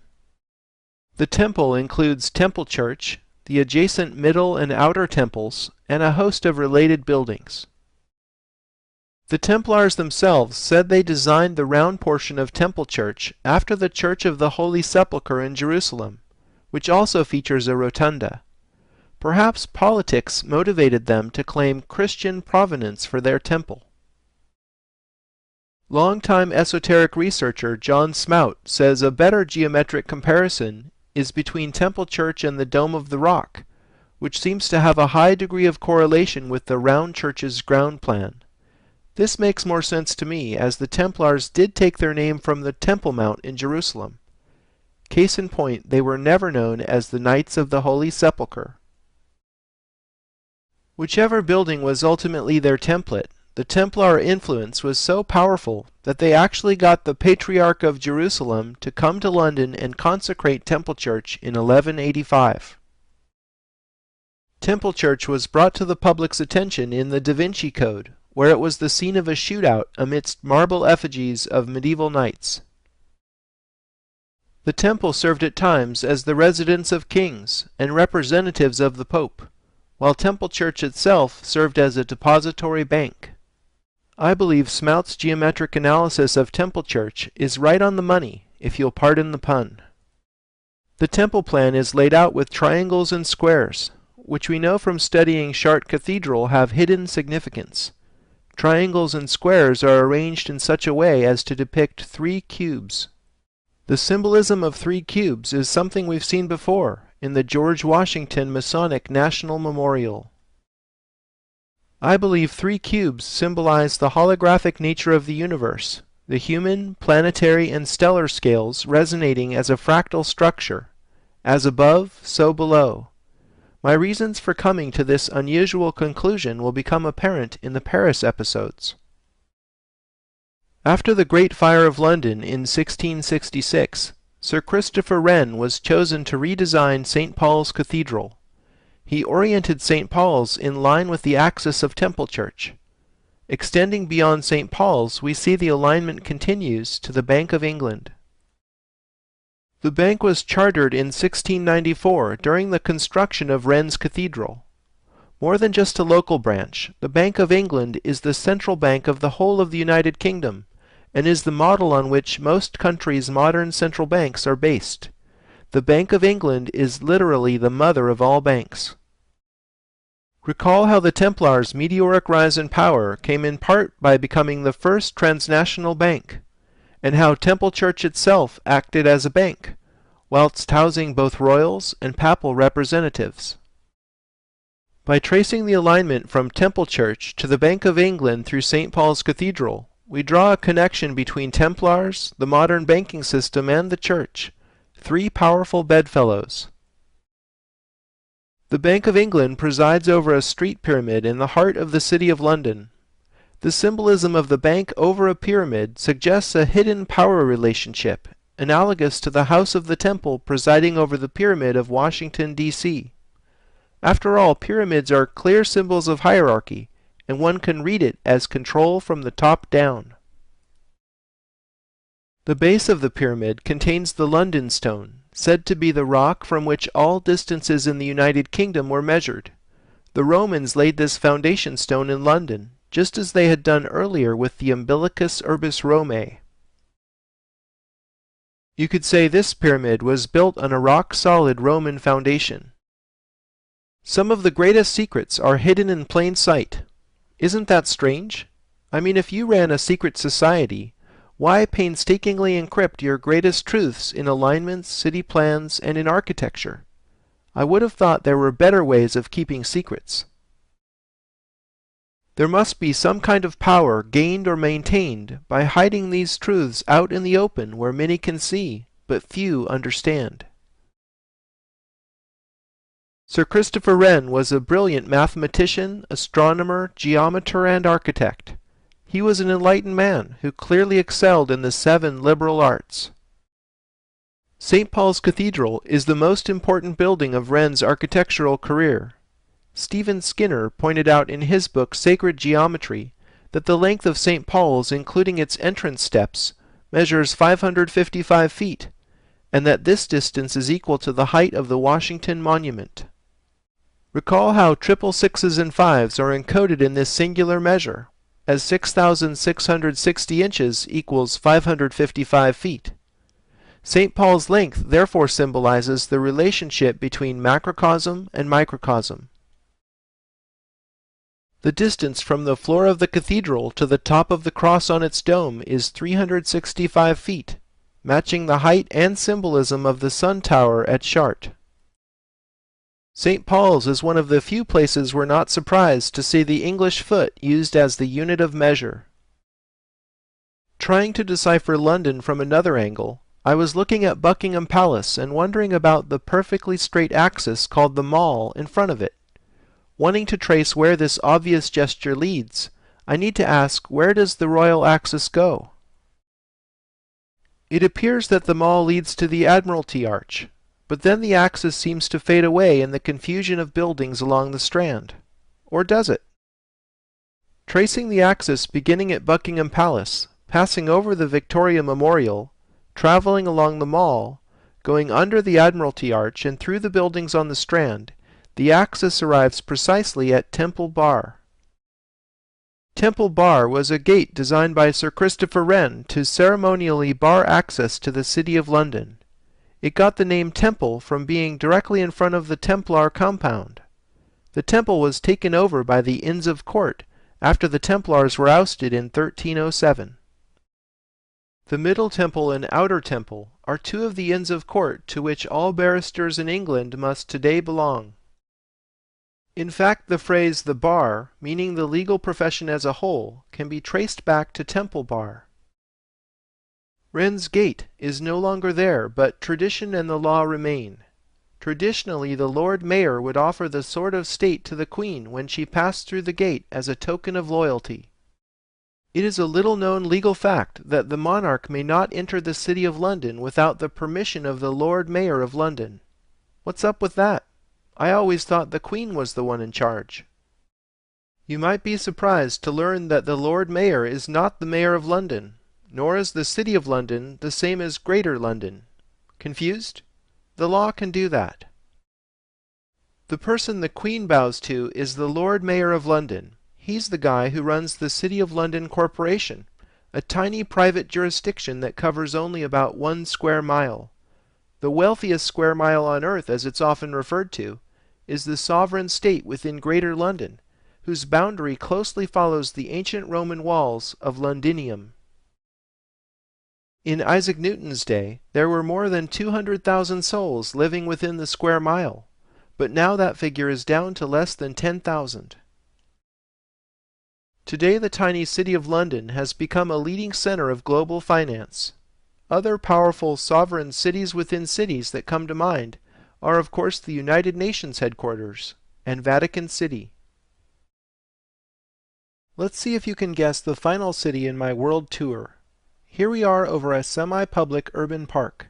I was drawn to this place when I read it had a small Egyptian pyramid folly, 9 gates, and a 5th-generation watchman who lives in the diminutive rotunda building right here. 5 generations of watchmen living in a tiny pavilion must be motivated to guard something pretty interesting. The informal layout and curving walkways say English Garden, but having been immersed in London, something bigger popped out at me: the shape of the park. It closely matches the ancient walls of the City of London. This park was built by the richest man in the country, who was also a king's cousin. He was a lover of all things English, an enemy of all things royalist. He ended up being beheaded like so many others of his time. Where are we? If you guessed Paris, you're correct. We entered the City of Light through the portal of Parc Monceau, established by Louis-Philippe II, Duc d'Orléans. As you may have guessed, the Duke of Orleans was a Freemason. He actually served as Grand Master of the governing body of French Freemasonry, the Grand Orient of France.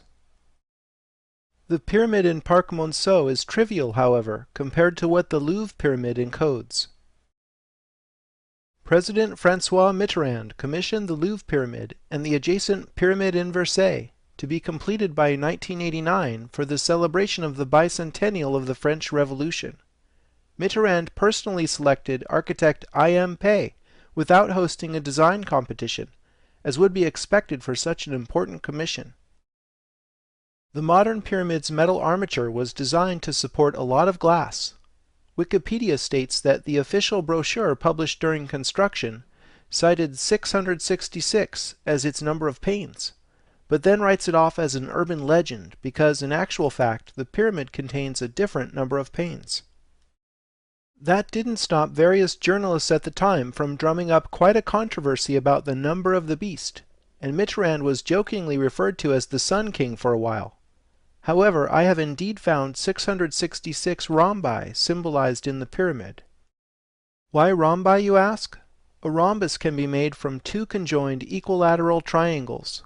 The rhombus is the masculine or linear element inside the feminine curves of the Vesica Piscis, whose name means vessel of the fish, because the Christian fish symbol emerges from it.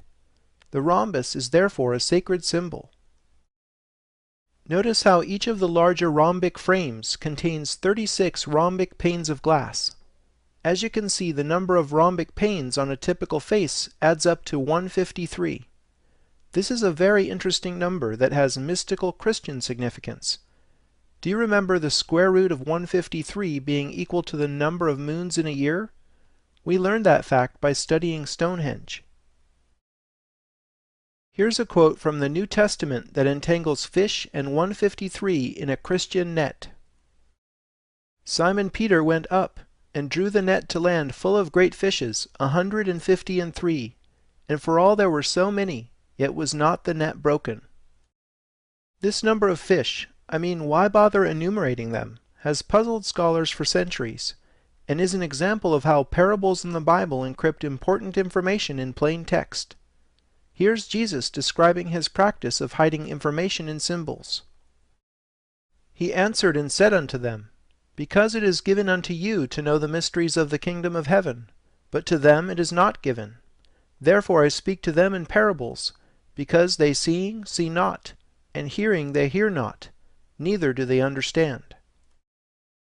Tabulating the additional triangles and converting them to rhombi, and then adding the number of rhombic frames, we get 166.5 symbolic rhombi in a typical face, and 4 such faces equals 666. Let's look at the actual Bible quote and see what it tells us in regard to the infamous number of the beast. Here is wisdom. Let him that hath understanding count the number of the beast, for it is the number of a man, and his number is 666. Why man is called a beast should be obvious by what humans are doing to this planet's natural environment. We may be bestial in our unenlightened state, but this is beside the point I'm making. The beast here is not Satan, but man. In particular, the Louvre pyramid is about a man. Robert Bauval had a stunning realization described in the book Talisman. He realized the historic core of Paris is correlated with the temples of Luxor and Karnak in Egypt. Luxor and Karnak are adjacent ancient temples. Bauval observed that the 6-degree angle between the axes of Luxor and Karnak matched the 6-degree bend in the Louvre. The Temple of Luxor is the one with the embedded 6-degree angle. I went a step further and laid the Luxor ground plan over the Louvre and the Tuileries garden. The Tuileries was laid out by Le Notre at the request of Louis XIV. We see this direct correlation only when the temple plan is mirrored. Might the Sun King's intention have been for Paris to be the mirror of Luxor? Validation that the Temple of Luxor was used as a design template is the fact that the obelisk erected in the Place de la Concorde is from the very same Temple of Luxor. After the Revolution, the Luxor obelisk replaced the guillotine in what became known as the Place de la Concorde. In an outstanding act of engineering, the obelisk was erected by the aforementioned Duke of Orleans' son, who many years after the 1789 Revolution became the last king of France. The important thing to recognize here is that the French obsession with Hermetic symbolism passed through the Revolution completely unscathed. In the early 20th century, modern French alchemist Schwaller de Lubix lived in Luxor for 15 years. Out of his intensive study came the book The Temple of Man, wherein he showed how the Temple of Luxor represents the body of a man. Now we're really on to something. I see the head here, the neck, the heart, all the way to the small chambers of the intestines here. The obelisk is of course his erect phallus. The ancient Egyptians related the cult of the phallus with the dismemberment of Osiris. Next I overlaid the most famous depiction of the human body ever made, Leonardo da Vinci's Vitruvian Man. See how his leg follows the bend in the Seine? These roads follow the angle of his other leg, and the Luxembourg Gardens seem to parallel his arm. Could the Vitruvian Man be another hidden template in the design of Paris? If so, I suspect the man of Paris is Osiris. Thinking on this, I started to see energy centers in the parterres of the Tuileries.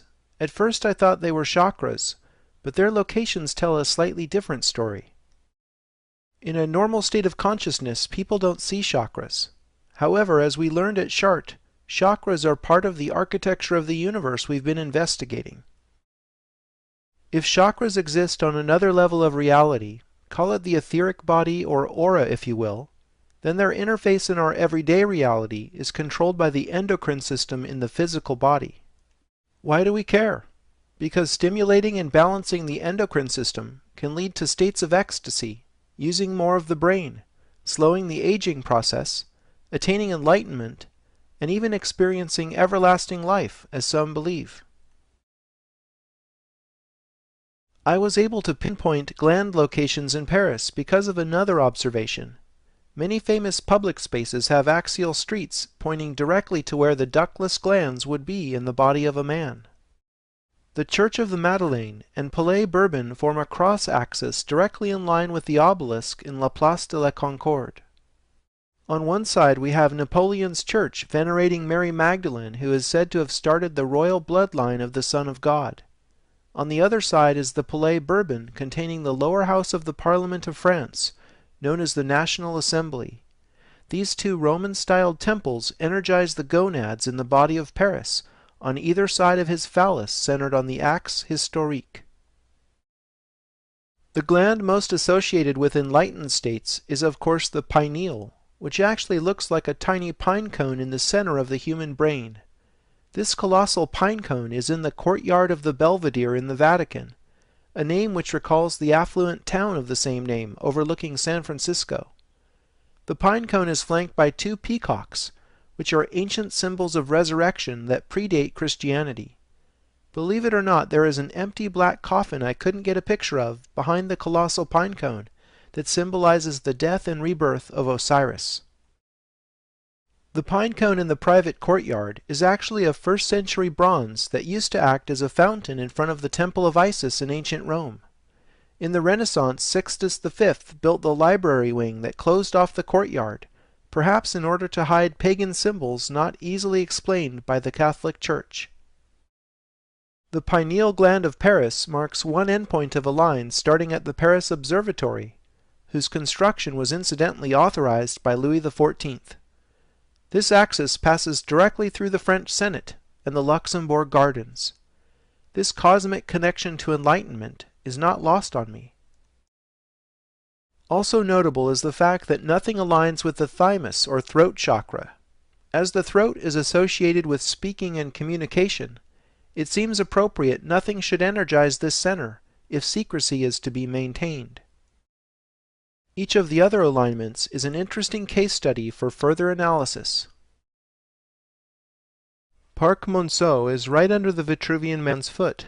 His outstretched leg seems to point directly at the rotunda building where the gatekeeper lives. The tiny rotunda was designed by architect Claude Nicolas Ledoux, an interesting figure to be sure.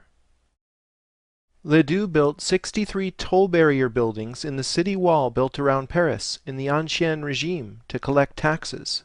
This tax wall was universally hated and was torn down during the Revolution. When the Paris Metro was built, it made sense to dig up the city where the extra space for the wall had been, so Metro Lines 2 and 6 follow the tax wall boundary. Only 3 of Ledoux's tax structures remain today, and the rotunda in Parc Monceau is one of them. I submit that it's no accident that precisely these Ledoux buildings were left intact. We already know about the rotunda, but what is the significance of these other 2 Ledoux buildings? They're all about solar alignment. The red line pointing to the Rotunda de la Villette in Place Stalingrad precisely marks the azimuth of summer solstice sunrise. Look at how this water channel continues the alignment.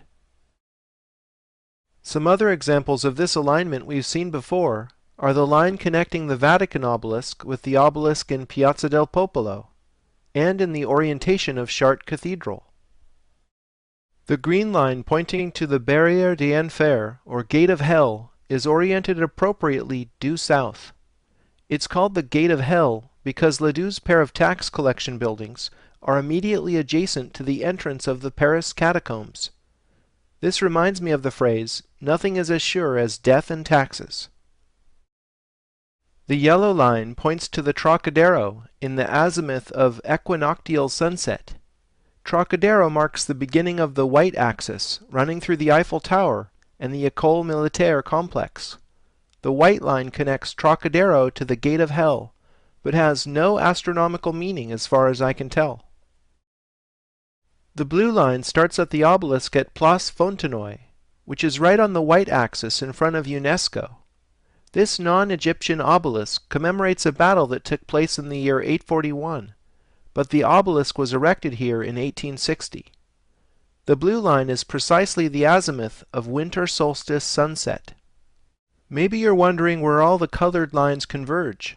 Their common center is precisely at the entrance to the Tuileries garden. But why is it there? Before the Revolution, the Tuileries was a royal palace that closed off the Louvre courtyard. The center point of the solar alignments lies directly in front of the entrance to the royal palace. The palace was destroyed in the chaos of the Revolution, but the alignments remain. Just like the Great Pyramid of Giza, the Louvre Pyramid will yield more secrets upon further analysis. The plan of the Louvre Pyramid and the fountains surrounding it is itself a sacred diagram. Referred to as the sacred cut of Ad Quadratum, the diagram was traditionally used as an astrological house chart in centuries past. Overlaid is the house chart Johannes Kepler made for General Wallenstein in 1608. Yes, that's the same Kepler who discovered the 3 laws of planetary motion that keep telecommunication satellites in orbit today. Astrology is actually very serious business. The Louvre Pyramid acts as entrance to the world's most visited museum. Recall how I overlaid the Vitruvian Man only after analyzing the pyramid itself and finding the mark of the beast encoded within. The Vitruvian Man's mouth corresponds appropriately with this entrance, so the next time you enter the Louvre, ponder its symbolism. You are entering the mouth of the beast.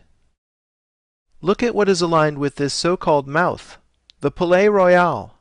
Central to French history, the Palais Royal is where many generations of royals lived. Louis XIV grew up there, for example. The Duke of Orleans later owned the palace. I was extremely surprised to recognize the 5x12 Jerusalem rectangle precisely framed in the proportions of the royal palace's court of honor. The palace garden's two famous lawns symbolize the two holiest spots in Christianity and Judaism. There is clearly a royal French connection to the ancient mysteries. Royal of royals, Louis XIV's reign of 72 years was longer and arguably more powerful than any other king in European history. Architect of the Vatican's St. Peter's Square, Gian Lorenzo Bernini allegorically portrayed Louis XIV as Alexander the Great in the famous equestrian statue located in front of the Louvre Pyramid. This statue marks the beginning and faces in the direction of what is called the Axe Historique of Paris. The historical axis runs from the equestrian statue of Louis XIV, under Napoleon's Arc de Triomphe du Carrousel, through the Tuileries, over the Luxor obelisk, under the Arc de Triomphe, all the way along the Champs-Élysées to its endpoint within the Grand Arch in La Défense. French Egyptologist Jean-Marcel Humbert had this to say about the Axe Historique. I have not verified this, but it is said that the Great Axis is a Masonic alignment, and that this is not the result of chance. It is known that the Freemasons find their origins in ancient Egypt.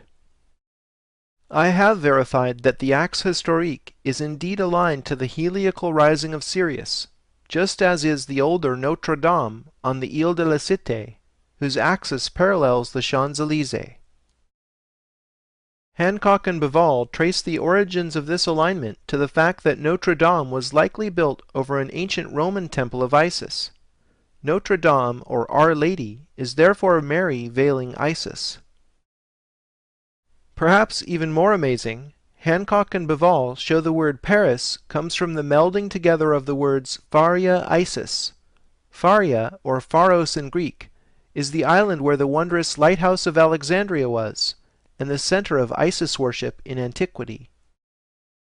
Now let's imagine taking an enlightening ride with the Sun King along the axis he laid out, which was greatly embellished with hidden symbolism by Napoleon, Mitterrand, and many others on up to the present day. For the first destination, we must travel underground, both under the Earth's surface and below public consciousness. La Pyramide Inversée is an underground atrium space surrounded by fashionable boutiques. The downward-facing pyramid is the symbolic opposite to the famous museum entrance. As the upward-pointing pyramid symbolizes a man, the inverted pyramid must therefore represent a woman. In alchemy, the symbols for fire and water are upward and downward-facing triangles. This polarity is also represented in Western mysticism as sword and chalice. The chalice in question is, of course, the Holy Grail. Going with the Holy Blood, Holy Grail thesis, it's fitting that Dan Brown chose to portray the location of the tomb of Mary Magdalene right here, under the Pyramide Inversée, at the end of the Da Vinci Code. If the Star of David is the symbol of the union of male and female, then the star tetrahedron is its 3D equivalent. Drunvalo Melchizedek's volumes on the ancient secret of the flower of life show the human energy field, or Merkaba as it's known, takes the form of a star tetrahedron, male and female being inversions of each other. On a higher level, Richard Hoagland has shown how star tetrahedron geometry is implicated in hyperdimensional energy outflows coming from planetary cores in our solar system. When a star tetrahedron is inscribed within a sphere, Its points touch the sphere's surface at 19.5 degrees north and south latitude. On Earth, one of the tetrahedral points is on the Mauna Loa volcano in Hawaii, which is actually the largest mountain on Earth if measured from the seafloor. Similar energy outflows occur at 19.5 degrees north or south on Mars' Olympus Mons, which is the largest mountain in the solar system, in Jupiter's Great Red Spot, and Neptune's Great Dark Spot. Explaining these outflows requires a four-dimensional model of physics, where energy is gated from the Sun to the planetary cores through hyperspace. Energy transduced by each planetary body appears to us as heat in 3D, emerging from the most stable of all three-dimensional forms, the star tetrahedron. The simplest way of describing a physics that's based on the same geometry for both planetary and human energy fields would be, as above, so below, the Hermetic motto. Next on our tour is the Arc de Triomphe du Carrousel built by Napoleon. When you stand directly under the central arch, your body symbolically resonates with the sun. The name carousel suggests planets revolving about you. The 12 hedges representing constellations of the zodiac radiate like rays of the sun from exactly where you are standing.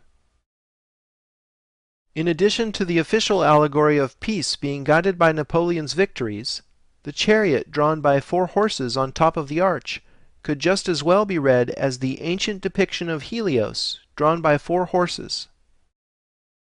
The oval that terminates the hedges symbolizes Kepler's scientific discovery that planets have elliptical orbits, and the square hedges must be the 2 foci of the ellipse. Napoleon was most obviously interested in correlating the human body with the sun. Le Notre laid out the Tuileries garden at the request of the Sun King. The garden's proportions, fountains, and parterre patterns amazingly fit the Jerusalem rectangle. See how the fountains are tangent to the X's?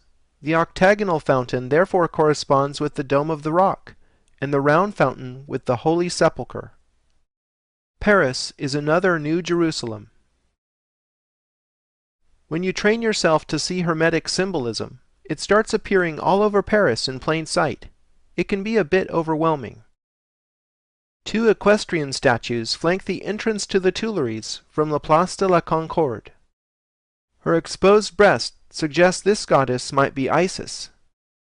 The other rider is Mercury, holding the staff of Osiris, or Caduceus, which has become the symbol of the medical profession. Here's another possible Isis in the garden, and another Mercury. This golden boy is the genie of Paris atop the July column commemorating the Revolution of 1830. The genie is Mercury himself. The first time Hermetic symbolism had come completely out into the open in France was during the 1789 Revolution. Here's the Declaration of the Rights of Man depicting the all-seeing eye of the Supreme Being. Incidentally, this design was influenced by Benjamin Franklin, who is something of a Freemasonic celebrity in Paris at the time. Franklin helped design the Great Seal of the United States, which bears the same all-seeing eye. In time for the celebration of the heliacal rising of Sirius in 1793, this fountain was erected in La Place de la Bastille. The famous artist Jacques-Louis David sculpted the Fountain of Regeneration, with Isis even wearing an Egyptian headdress. The water streaming out of her breasts recalls the image of Saint Bernard de Clairvaux receiving milk from the Virgin. And how can we forget this view? The Eiffel Tower as Phallus of Osiris, with the Statue of Liberty replica on the Seine as his sister bride. The largest square in Paris is up next on the Isis axis. Believe it or not, La Place de la Concorde has an area of precisely 86,400 square meters. Remember the 864-foot-high Transamerica Pyramid and the 864,000 feet from Stonehenge to Silbury Hill? You see, it doesn't matter if we're talking metric or imperial units with shifted decimal places. What matters are the numbers. The fact is, the Sun's diameter is 864,000 miles. and there are 86,400 seconds in a mean solar day. The area of the Place thus confirms it as a solar symbol. The cars are likened to planets wandering around the elliptical traffic circle.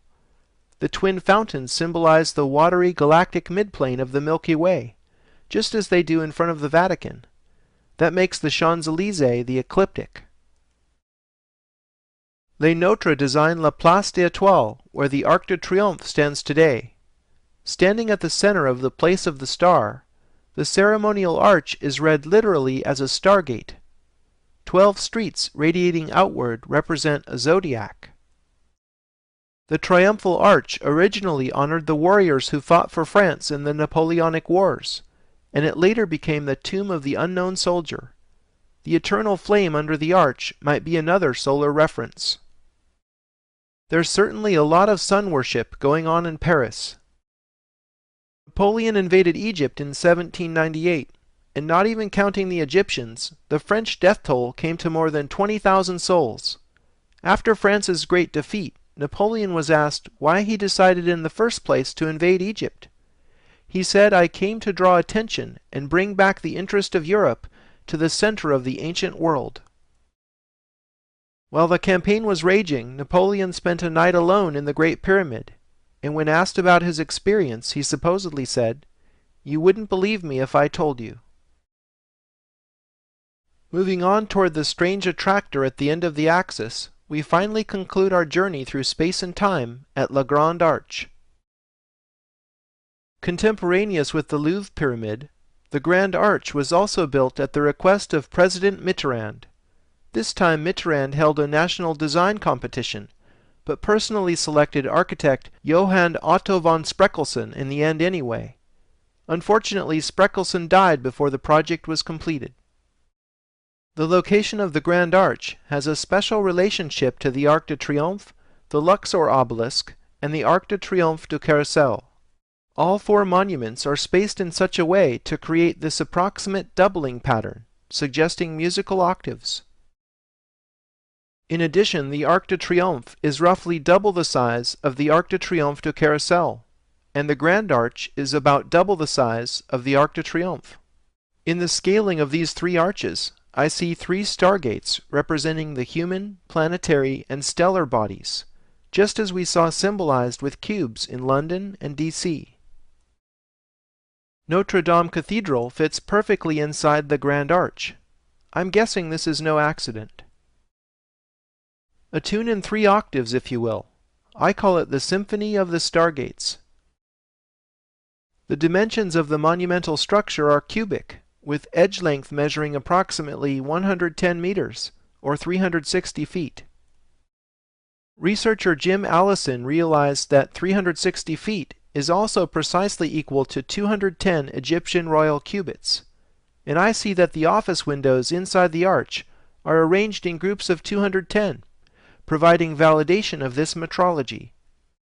The exterior side's symbolic measure depicts 22/7 in meters. 22/7 is, of course, an approximation of pi. 12 columns internally support the structure, and a zodiac is literally depicted in the basement floor, making the arch yet another form of sun worship. The sides of the monumental arch actually contain some 40,000 square meters of office space. Multi-purpose rooms in the basement measure 400 square meters each. These numbers got me thinking. 40,000 and 400 are very interesting numbers. To appreciate this, let's start with the metric system. The metric system was originally defined by measuring the Earth. The original prime meridian passed through the Paris Observatory and continued all the way around the Earth. This circumference was defined as 40,000 kilometers in the 18th century, and this served to define the metric system.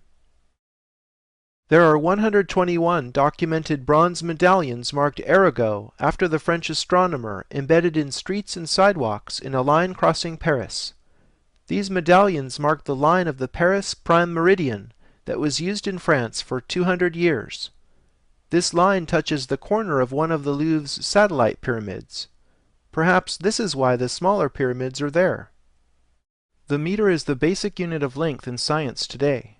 the meter's definition moved from being based in Earth measure to a prototype bar to being circularly defined in terms of the speed of light, which is itself measured in meters per second. Christopher Knight and Alan Butler's book, Who Built the Moon, is really an eye-opener. Although I don't agree with their thesis that the moon is an artificial satellite, they have discovered numbers relating Sun, Moon, and Earth that are too perfect to be the product of random chance. For example, consider a solar eclipse. When one happens, the moon completely covers the sun disk. The only reason this can occur so precisely is because the moon is exactly 400 times smaller than the sun, and happens to be 400 times closer than the sun during the eclipse. The Earth also turns 400 times faster than the moon.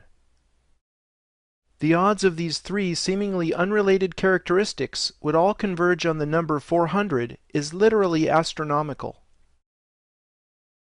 As I already mentioned, the axe historique is aligned with the heliacal rising of Sirius, known as the Star of Isis, but the Grand Arch is turned approximately 6 degrees with respect to this axis.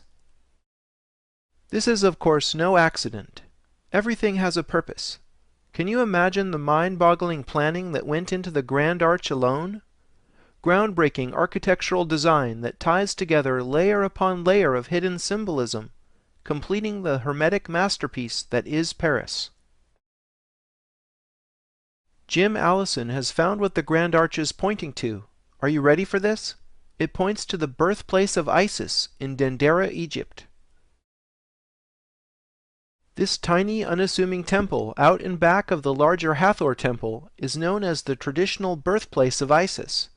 The location of the small cube within the larger enclosure matches the azimuth where the Grand Arch is facing. Remember that the heliacal rising of Sirius was the basis of the ancient Egyptian calendar. Well, here is where all of that started. This is where ancient Egyptian priests saw her bright star rising just before the dawn, signaling the beginning of a new year. Isn't it amazing that the Champs-Élysées and Pennsylvania Avenue share the same astronomical orientation with this tiny backwater in modern Egypt? Backwater it may be today, but symbolically it's the holiest place in the cult of Isis. Napoleon came here and had a master mason cut out this massive ceiling from the adjacent temple and ship it back to Paris. It's called the Dendera Zodiac and is now suspended in the Louvre. As you can see, the Dendera Zodiac has octagram star symmetry. More than a zodiac, it is a planisphere showing the whole cosmology as seen through Egyptian eyes. Another Louvre ceiling that gets to the essence of things is François-Edouard Picot's Study and Genius reveal ancient Egypt and Greece. Hancock and Bivol recognized the importance of this hermetic work in their book Talisman.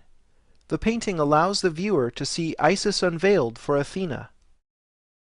This unveiling references Plutarch's first-century depiction of her temple at Sais, where it was inscribed, "I am all that has been, and is, and shall be. My veil no mortal hath ever raised." The term genius in the title is the epithet of the divine messenger Mercury, who is introducing Athena to Isis. I think the Western world, exemplified by Athena, is being introduced to the older stream of knowledge coming out of Egypt. As I can attest, the term study in the title refers to the intensive research required to uncover the deep Egyptian connections that the elite is so clearly obsessed with. Returning to Paris, let's look at the Grand Arch with fresh eyes. Remember that everything has a reason. The Grand Arch is in La Défense, the modern section of Paris. Why? We need a modern mathematical understanding to perceive its deepest symbol and to recognize it for what it truly is, a three-dimensional shadow of a hypercube. Come again? What is a hypercube? If the square is 2D, the cube is 3D, and the hypercube is the 4D equivalent. Here's what a cube looks like when it's being rotated. Here's what rotating a hypercube looks like in three-dimensional projection. The fourth dimension is hard to imagine because it's literally beyond us. You might be interested to learn that 4 spatial dimensions were known far before the birth of modern science. Here is what Saint Bernard de Clairvaux wrote to his former disciple, who became Pope Eugene III. What is God? He is length, width, height, and depth. There are 4 spatial terms used. Bernard described the 4th dimension in the 12th century. St. Paul also described 4 dimensions in the 1st century. That Christ may dwell in your hearts by faith, that ye, being rooted and grounded in love, may be able to comprehend with all saints what is the breadth and length and depth and height, and to know the love of Christ, which passeth knowledge, that ye may be filled with all the fullness of God. 4 centuries before Paul, Plato even described higher dimensional reality in his allegory of the cave, which goes something like this. We are prisoners chained in a cave and sit facing a blank wall. There's a fire outside the cave, and unseen people are passing in front of it. We see shadows on the wall, and mistake this illusion for reality. I think we are kept in the dark about a great many things. Notice how the hypercube's shadow in 3D projection looks like a cube within a cube. This structure is fractal, meaning the same pattern repeats at different scales.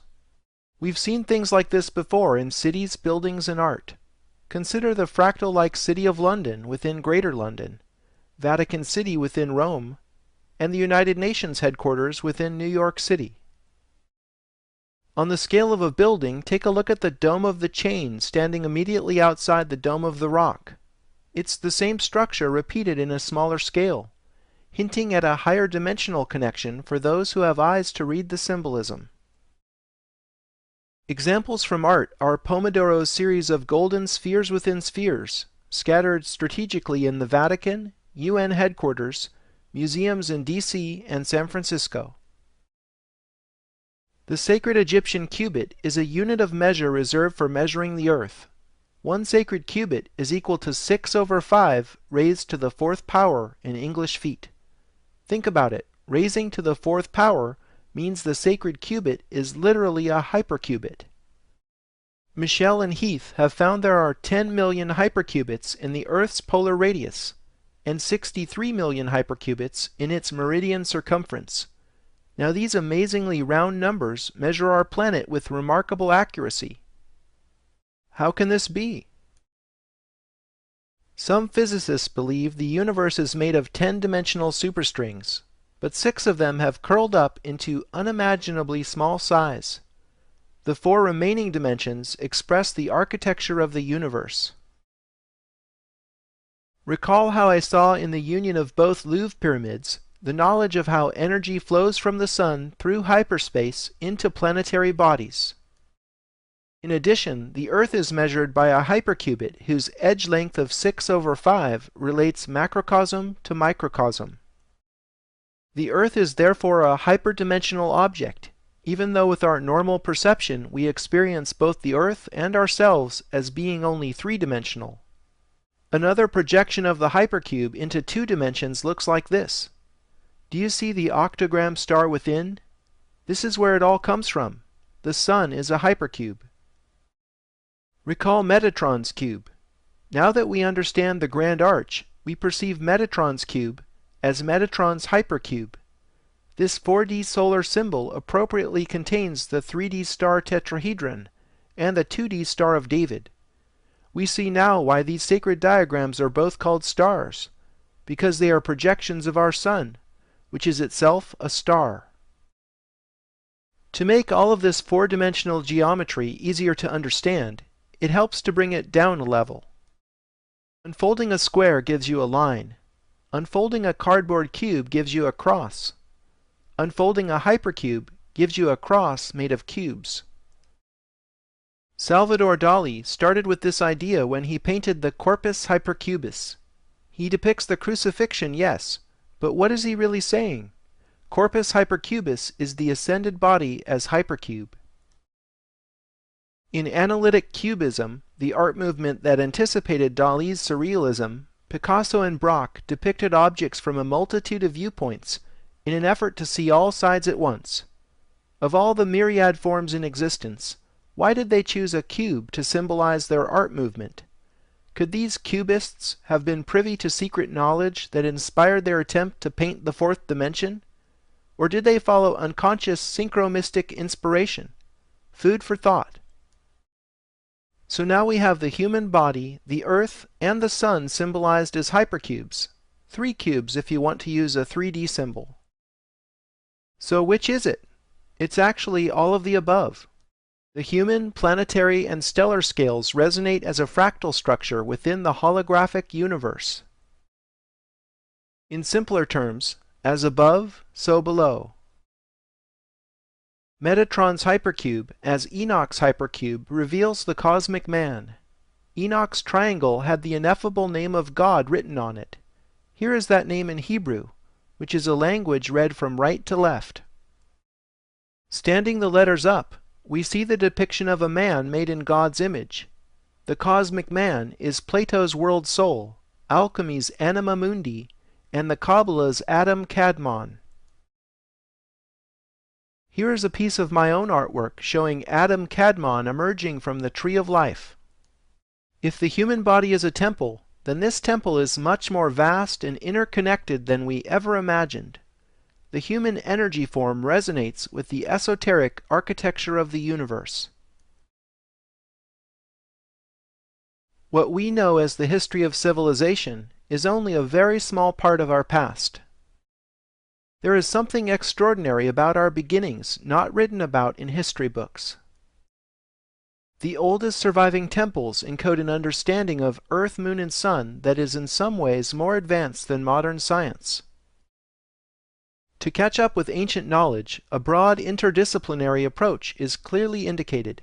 Specialists in art history, archaeology, architecture, philosophy, semiotics, mathematics, physics, and many others will need to cooperate in new ways. By seriously studying Stonehenge and the Great Pyramid, we've seen how people living at the dawn of civilization possessed the ability to accurately measure the size of the Earth, and to survey long distances with a precision rivaling GPS satellites. Logically, our civilization must therefore be a legacy from an earlier civilization. Whether this was Atlantis and/or an off-world civilization, I cannot presently say with certainty.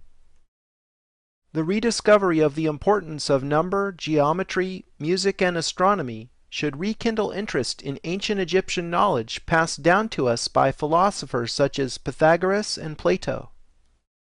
Understanding how the macrocosm and microcosm are related through the art of sacred geometry, in the act of measuring structures and the earth, is a thing of profound beauty.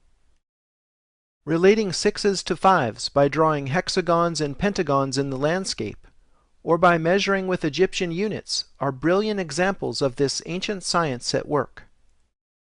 Finding Pythagorean triangles, 5 by 12 rectangles, pyramids, octograms, enneagrams, and zodiacs encoded in much of the world's great architecture and urban design exposes an obsession with ancient symbolism spanning the centuries. If the designers take this symbolism so seriously, then there must really be power in ancient knowledge. Putting this story together has been by far the most challenging and satisfying project of my professional life. I hope you've enjoyed it, and I invite your participation in uncovering more secrets in plain sight. This is Scott Onstadt, and I thank you for sharing my journey.